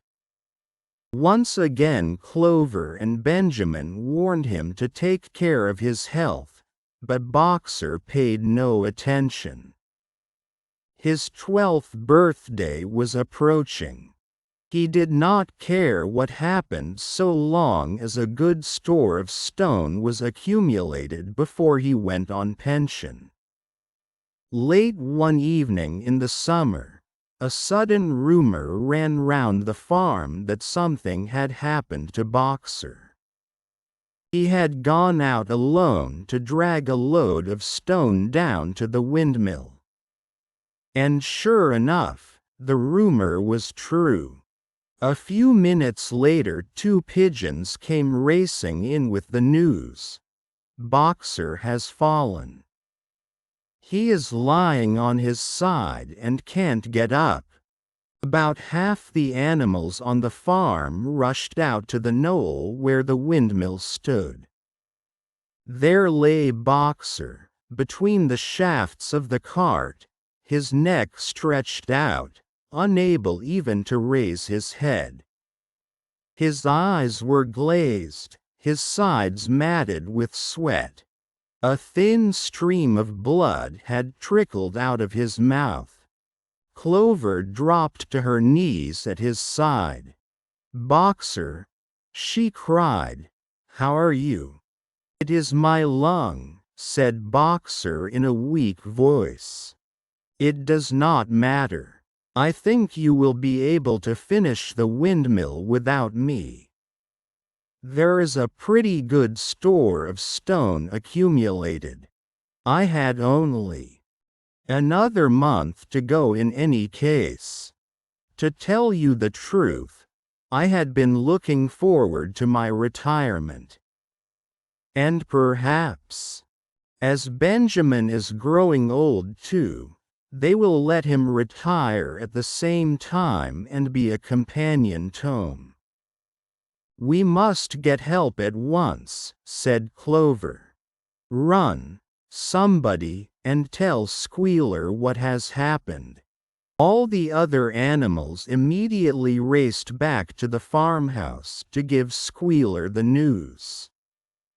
Only Clover remained, and Benjamin 7, who lay down at Boxer's side, and, without speaking, kept the flies off him with his long tail. After about a quarter of an hour Squealer appeared, full of sympathy and concern. He said that Comrade Napoleon had learned with the very deepest distress of this misfortune to one of the most loyal workers on the farm, and was already making arrangements to send Boxer to be treated in the hospital at Willingdon. The animals felt a little uneasy at this. Except for Molly and Snowball, no other animal had ever left the farm, and they did not like to think of their sick comrade in the hands of human beings. However, Squealer easily convinced them that the veterinary surgeon in Willingdon could treat Boxer's case more satisfactorily than could be done on the farm. And about half an hour later, when Boxer had somewhat recovered, he was with difficulty got on to his feet, and managed to limp back to his stall, where Clover and Benjamin had prepared a good bed of straw for him. For the next 2 days Boxer remained in his stall. The pigs had sent out a large bottle of pink medicine which they had found in the medicine chest in the bathroom, and Clover administered it to Boxer twice a day after meals. In the evenings she lay in his stall and talked to him, while Benjamin kept the flies off him. Boxer professed not to be sorry for what had happened. If he made a good recovery, he might expect to live another 3 years. And he looked forward to the peaceful days that he would spend in the corner of the big pasture. It would be the first time that he had had leisure to study and improve his mind. He intended, he said, to devote the rest of his life to learning the remaining 22 letters of the alphabet. However, Benjamin and Clover could only be with Boxer after working hours, and it was in the middle of the day when the van came to take him away. The animals were all at work weeding turnips under the supervision of a pig, when they were astonished to see Benjamin come galloping from the direction of the farm buildings, braying at the top of his voice. It was the first time that they had ever seen Benjamin excited. Indeed, it was the first time that anyone had ever seen him gallop. "Quick, quick," he shouted. "Come at once. They're taking Boxer away." Without waiting for orders from the pig, the animals broke off work and raced back to the farm buildings. Sure enough, there in the yard was a large closed van, drawn by 2 horses, with lettering on its side and a sly-looking man in a low-crowned bowler hat sitting on the driver's seat. And Boxer's stall was empty. The animals crowded round the van. "Goodbye, Boxer," they chorused. "Goodbye, fools," shouted Benjamin, prancing round them and stamping the earth with his small hoofs. "Do you not see what is written on the side of that van?" That gave the animals pause, and there was a hush. Muriel began to spell out the words, but Benjamin pushed her aside, and in the midst of a deadly silence he read, "Alfred Simmons, horse slaughterer and glue boiler, Willingdon, dealer in hides and bone meal. Kennels supplied." Do you not understand what that means? They are taking Boxer to the knackers. Quote, a cry of horror burst from all the animals. At this moment the man on the box whipped up his horses and the van moved out of the yard at a smart trot. All the animals followed, crying out at the tops of their voices. Clover forced her way to the front. The van began to gather speed. Clover tried to stir her stout limbs to a gallop, and achieved a canter. Boxer. And just at this moment, as though he had heard the uproar outside, Boxer's face, with the white stripe down his nose, appeared at the small window at the back of the van. "Boxer!" cried Clover in a terrible voice. "Get out quickly. They're taking you to your death." Quote, all the animals took up the cry of, "Get out, Boxer, get out." But the van was already gathering speed and drawing away from them. It was uncertain whether Boxer had understood what Clover had said, but a moment later his face disappeared from the window and there was the sound of a tremendous drumming of hoofs inside the van.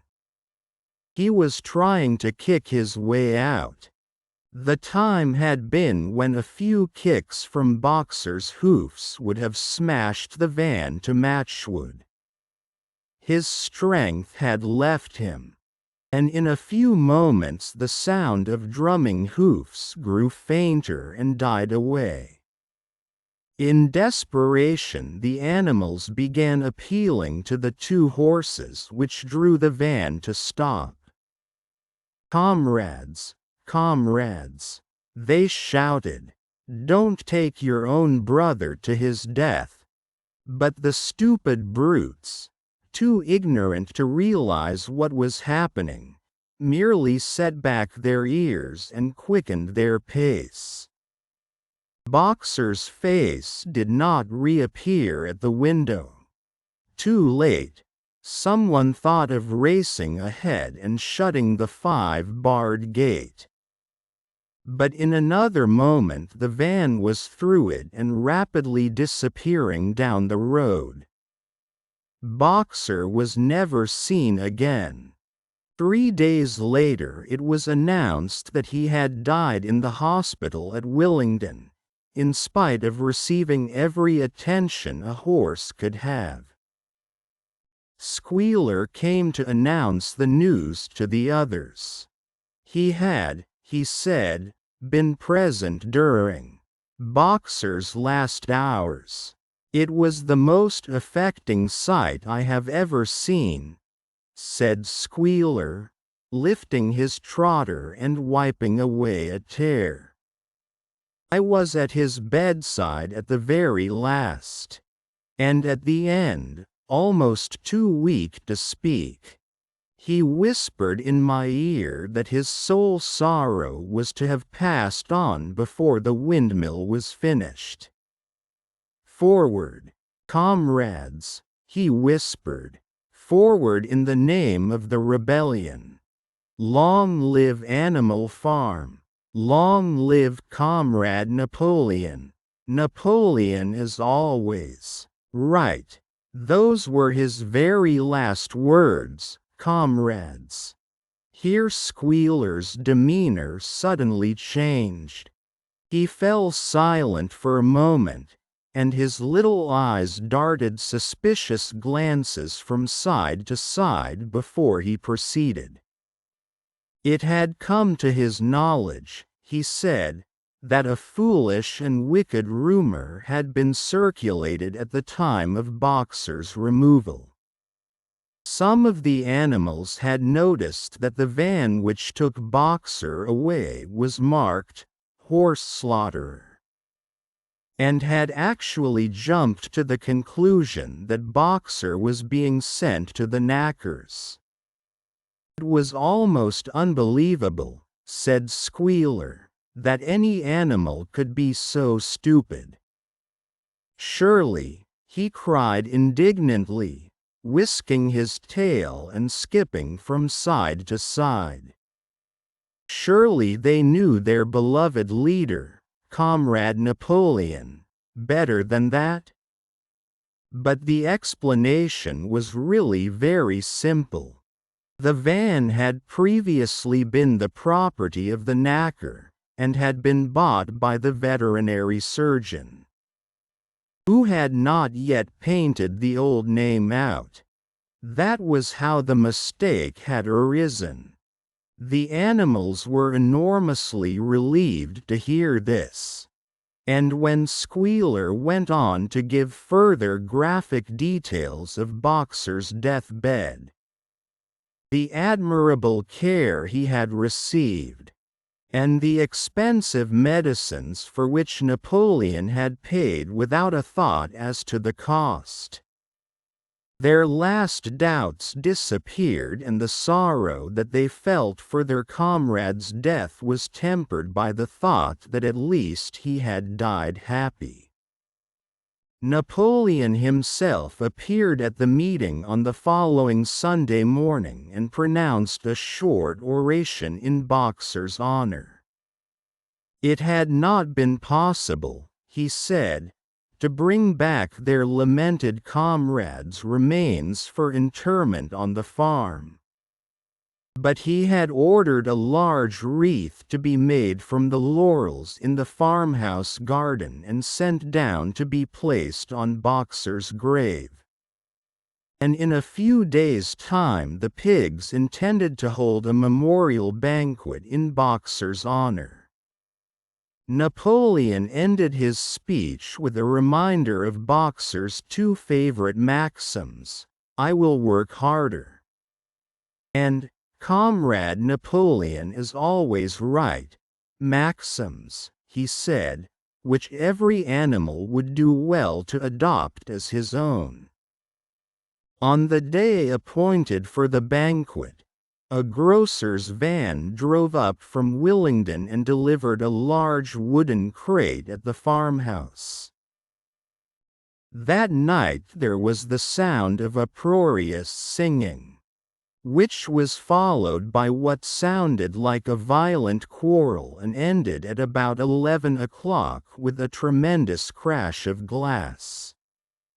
No one stirred in the farmhouse before noon on the following day, and the word went round that from somewhere or other the pigs had acquired the money to buy themselves another case of whiskey.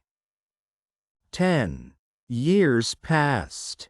The seasons came and went, the short animal lives fled by. A time came when there was no one who remembered the old days before the rebellion, except Clover, Benjamin, Moses the raven, and a number of the pigs. Muriel was dead, Bluebell, Jessie, and Pincher were dead. Jones, too, was dead. He had died in an inebriate's home in another part of the country. Snowball was forgotten. Boxer was forgotten, except by the few who had known him. Clover was an old stout mare now, stiff in the joints and with a tendency to rheumy eyes. She was 2 years past the retiring age, but in fact no animal had ever actually retired. The talk of setting aside a corner of the pasture for superannuated animals had long since been dropped. Napoleon was now a mature boar of 24 stone. Squealer was so fat that he could with difficulty see out of his eyes. Only old Benjamin was much the same as ever, except for being a little grayer about the muzzle. And, since Boxer's death, more morose and taciturn than ever. There were many more creatures on the farm now, though the increase was not so great as had been expected in earlier years.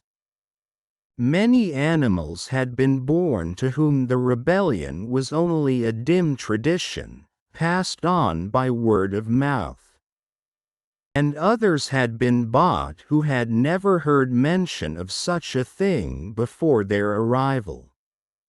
The farm possessed 3 horses now besides Clover.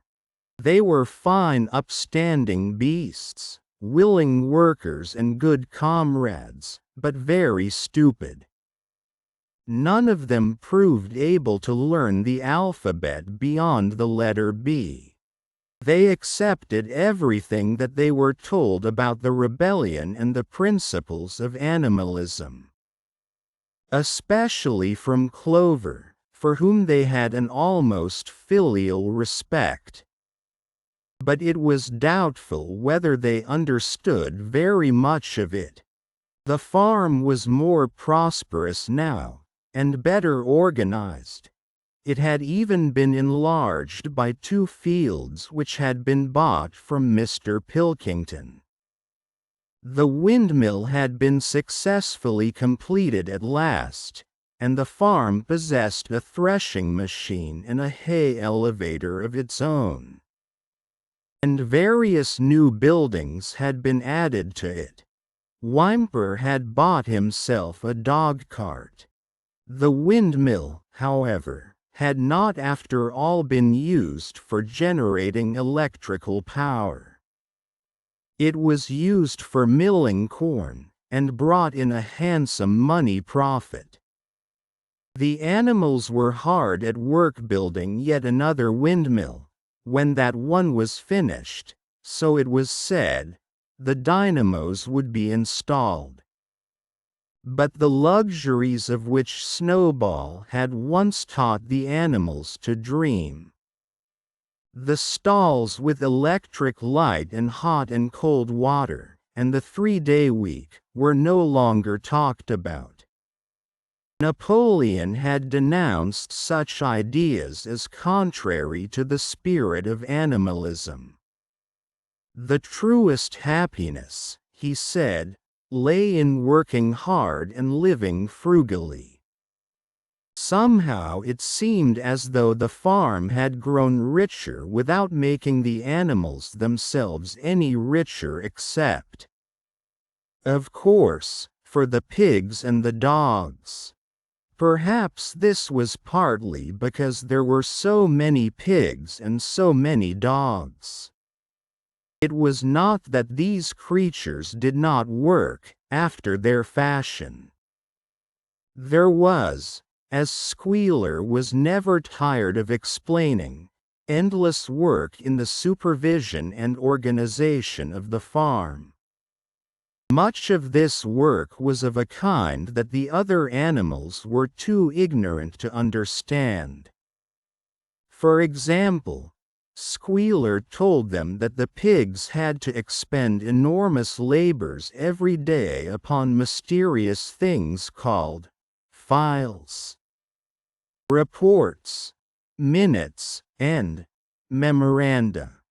These were large sheets of paper which had to be closely covered with writing, and as soon as they were so covered, they were burnt in the furnace. This was of the highest importance for the welfare of the farm, Squealer said.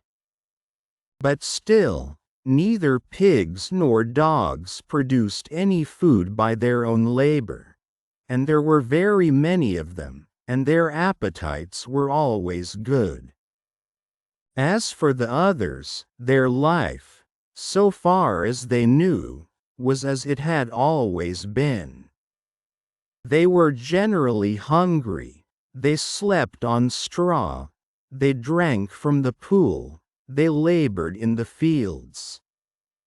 In winter they were troubled by the cold, and in summer by the flies.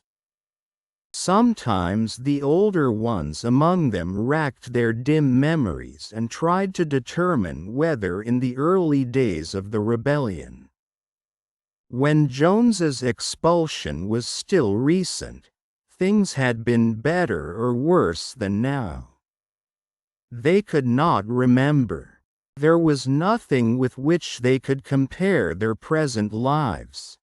They had nothing to go upon except Squealer's lists of figures, which invariably demonstrated that everything was getting better and better.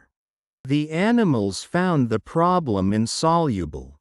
In any case, they had little time for speculating on such things now. Only old Benjamin professed to remember every detail of his long life and to know that things never had been nor ever could be much better or much worse hunger, hardship, and disappointment being. So he said, the unalterable law of life. And yet the animals never gave up hope. More, they never lost, even for an instant, their sense of honor and privilege in being members of Animal Farm. They were still the only farm in the whole county in all England, owned and operated by animals. Not one of them, not even the youngest, not even the newcomers who had been brought from farms 10 or 20 miles away, ever ceased to marvel at that. And when they heard the gun booming and saw the green flag fluttering at the masthead, their hearts swelled with imperishable pride, and the talk turned always towards the old heroic days. The expulsion of Jones, the writing of the 7 Commandments, the great battles in which the human invaders had been defeated. None of the old dreams had been abandoned. The Republic of the Animals which Major had foretold, when the green fields of England should be untrodden by human feet, was still believed in. Some day it was coming. It might not be soon, it might not be within the lifetime of any animal now living, but still it was coming. Even the tune of Beasts of England was perhaps hummed secretly here and there. At any rate, it was a fact that every animal on the farm knew it, though no one would have dared to sing it aloud. It might be that their lives were hard and that not all of their hopes had been fulfilled, but they were conscious that they were not as other animals. If they went hungry, it was not from feeding tyrannical human beings. If they worked hard, at least they worked for themselves. No creature among them went upon 2 legs. No creature called any other creature master. All animals were equal. One day in early summer Squealer ordered the sheep to follow him, and led them out to a piece of waste ground at the other end of the farm, which had become overgrown with birch saplings.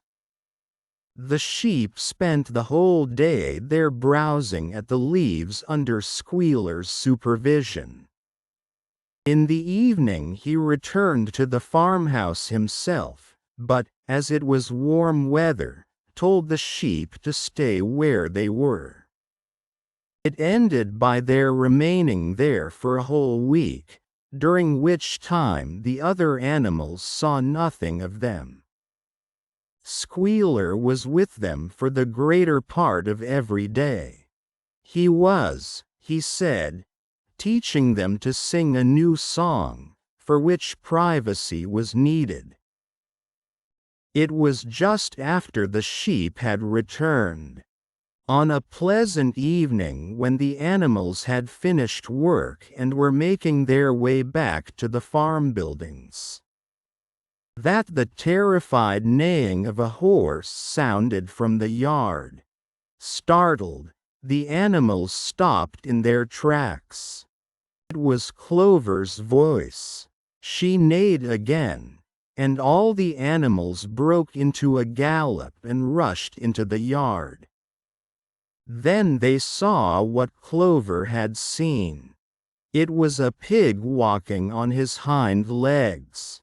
Yes, it was Squealer. A little awkwardly, as though not quite used to supporting his considerable bulk in that position. But with perfect balance, he was strolling across the yard. And a moment later, out from the door of the farmhouse came a long file of pigs, all walking on their hind legs. Some did it better than others. One or two were even a trifle unsteady and looked as though they would have liked the support of a stick. But every one of them made his way right round the yard successfully. And finally there was a tremendous baying of dogs and a shrill crowing from the black cockerel. And out came Napoleon himself, majestically upright, casting haughty glances from side to side, and with his dogs gambolling round him. He carried a whip in his trotter. There was a deadly silence. Amazed, terrified, huddling together, the animals watched the long line of pigs march slowly round the yard. It was as though the world had turned upside down. Then there came a moment when the first shock had worn off and when, in spite of everything, in spite of their terror of the dogs, and of the habit, developed through long years, of never complaining, never criticizing, no matter what happened they might have uttered some word of protest. But just at that moment, as though at a signal, all the sheep burst out into a tremendous bleating of 4 legs good, 2 legs better. 4 legs good, 2 legs better. 4 legs good, 2 legs better. It went on for 5 minutes without stopping. And by the time the sheep had quieted down, the chance to utter any protest had passed, for the pigs had marched back into the farmhouse. Benjamin felt a nose nuzzling at his shoulder. He looked round. It was Clover. Her old eyes looked dimmer than ever. Without saying anything, she tugged gently at his mane and led him round to the end of the big barn, where the 7 commandments were written. For a minute or two they stood gazing at the tattered wall with its white lettering. "My sight is failing," she said finally. "Even when I was young I could not have read what was written there. But it appears to me that that wall looks different. Are the 7 commandments the same as they used to be, Benjamin?" For once Benjamin consented to break his rule, and he read out to her what was written on the wall. There was nothing there now except a single commandment. It ran, "All animals are equal, but some animals are more equal than others." After that it did not seem strange when next day the pigs who were supervising the work of the farm all carried whips in their trotters. It did not seem strange to learn that the pigs had bought themselves a wireless set, were arranging to install a telephone, and had taken out subscriptions to John Bull, Titbits, and the Daily Mirror. It did not seem strange when Napoleon was seen strolling in the farmhouse garden with a pipe in his mouth. No. Not even when the pigs took Mr. Jones's clothes out of the wardrobes and put them on. Napoleon himself appearing in a black coat, ratcatcher breeches, and leather leggings, while his favorite sow appeared in the watered silk dress which Mrs. Jones had been used to wear on Sundays. A week later, in the afternoon, a number of dog carts drove up to the farm. A deputation of neighboring farmers had been invited to make a tour of inspection. They were shown all over the farm, and expressed great admiration for everything they saw, especially the windmill. The animals were weeding the turnip field. They worked diligently, hardly raising their faces from the ground, and not knowing whether to be more frightened of the pigs or of the human visitors. That evening loud laughter and bursts of singing came from the farmhouse. And suddenly, at the sound of the mingled voices, the animals were stricken with curiosity. What could be happening in there, now that for the first time animals and human beings were meeting on terms of equality? With one accord they began to creep as quietly as possible into the farmhouse garden. At the gate they paused, half frightened to go on, but Clover led the way in. They tiptoed up to the house, and such animals as were tall enough peered in at the dining-room window. There, round the long table, sat half a dozen farmers and half a dozen of the more eminent pigs. Napoleon himself occupying the seat of honor at the head of the table. The pigs appeared completely at ease in their chairs. The company had been enjoying a game of cards but had broken off for the moment, evidently in order to drink a toast. A large jug was circulating, and the mugs were being refilled with beer. No one noticed the wondering faces of the animals that gazed in at the window. Mr. Pilkington, of Foxwood, had stood up, his mug in his hand. In a moment, he said, he would ask the present company to drink a toast.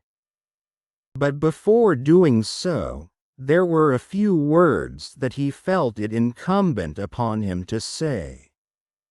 It was a source of great satisfaction to him, he said, and, he was sure, to all others present, to feel that a long period of mistrust and misunderstanding had now come to an end. There had been a time not that he, or any of the present company, had shared such sentiments, but there had been a time when the respected proprietors of Animal Farm had been regarded, he would not say with hostility, but perhaps with a certain measure of misgiving, by their human neighbors. Unfortunate incidents had occurred, mistaken ideas had been current. It had been felt that the existence of a farm owned and operated by pigs was somehow abnormal and was liable to have an unsettling effect in the neighborhood. Too many farmers had assumed, without due enquiry, that on such a farm a spirit of license and indiscipline would prevail. They had been nervous about the effects upon their own animals, or even upon their human employees. But all such doubts were now dispelled.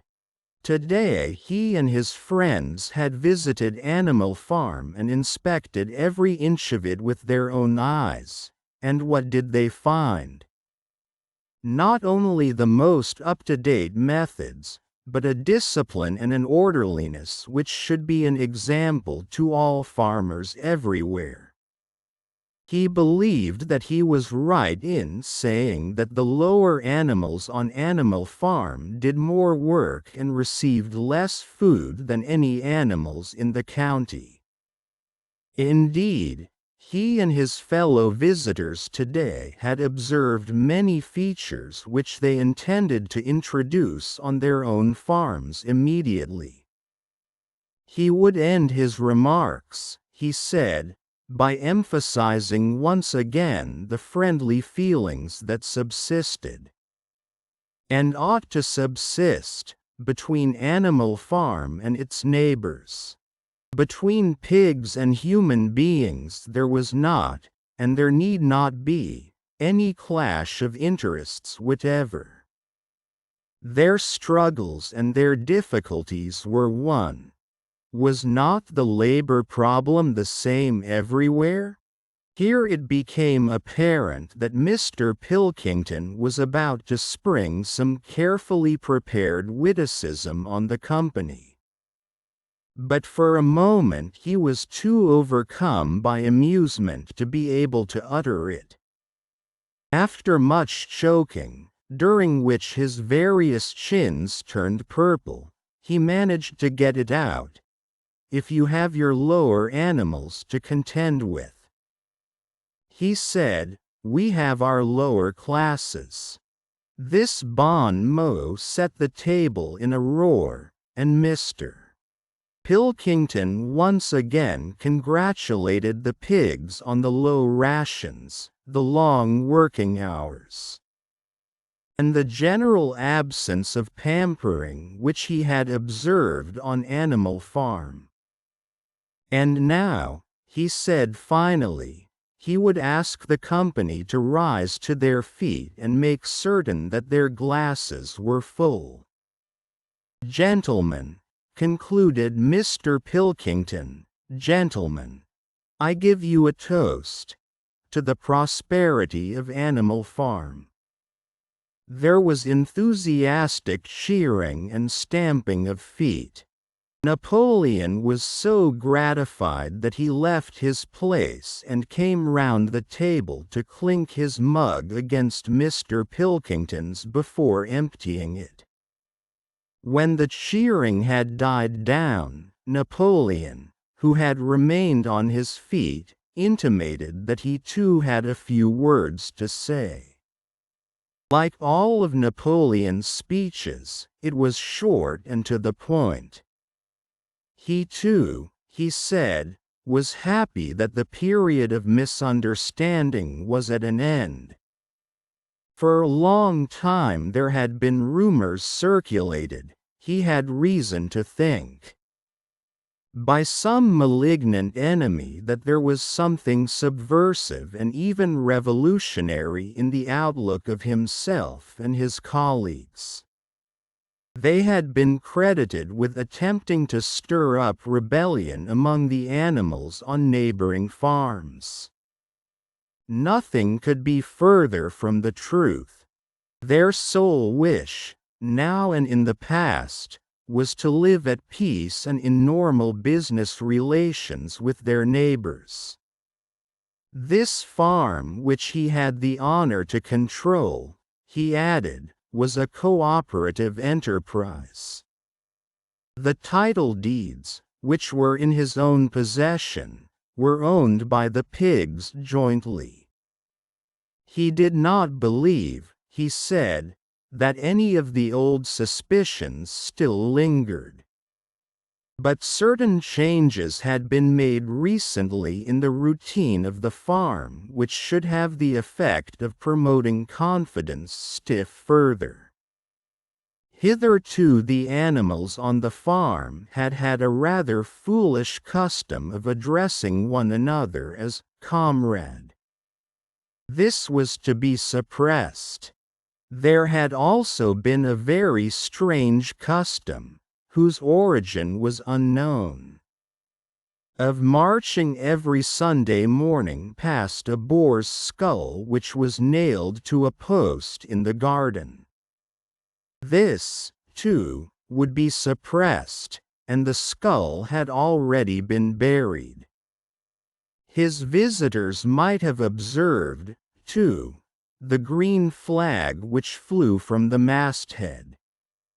If so, they would perhaps have noted that the white hoof and horn with which it had previously been marked had now been removed. It would be a plain green flag from now onwards. He had only one criticism, he said, to make of Mr. Pilkington's excellent and neighborly speech. Pilkington had referred throughout to Animal Farm. He could not of course know, for he, Napoleon, was only now for the first time announcing it, that the name Animal Farm had been abolished.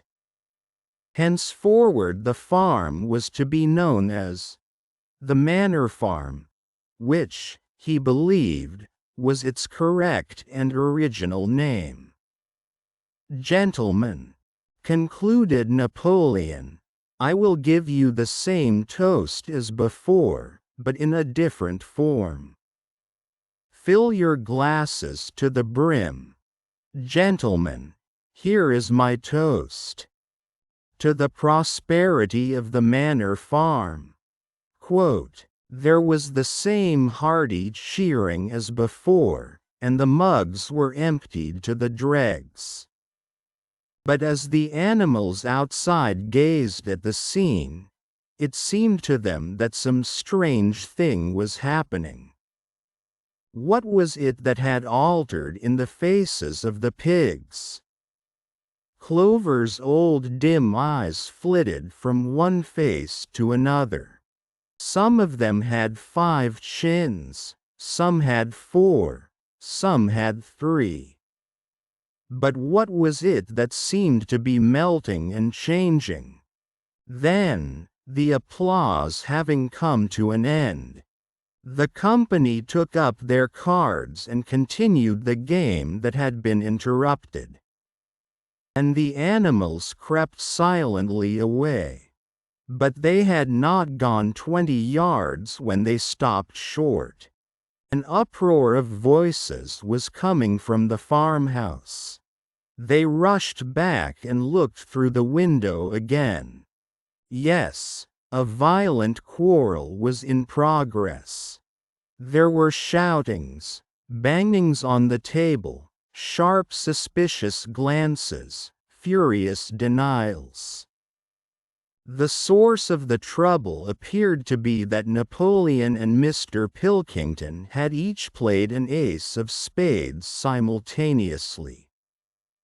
12 voices were shouting in anger, and they were all alike.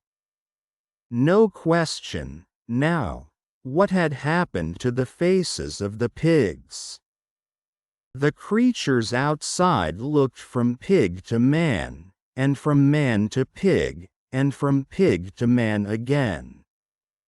But already it was impossible to say which was which. The end.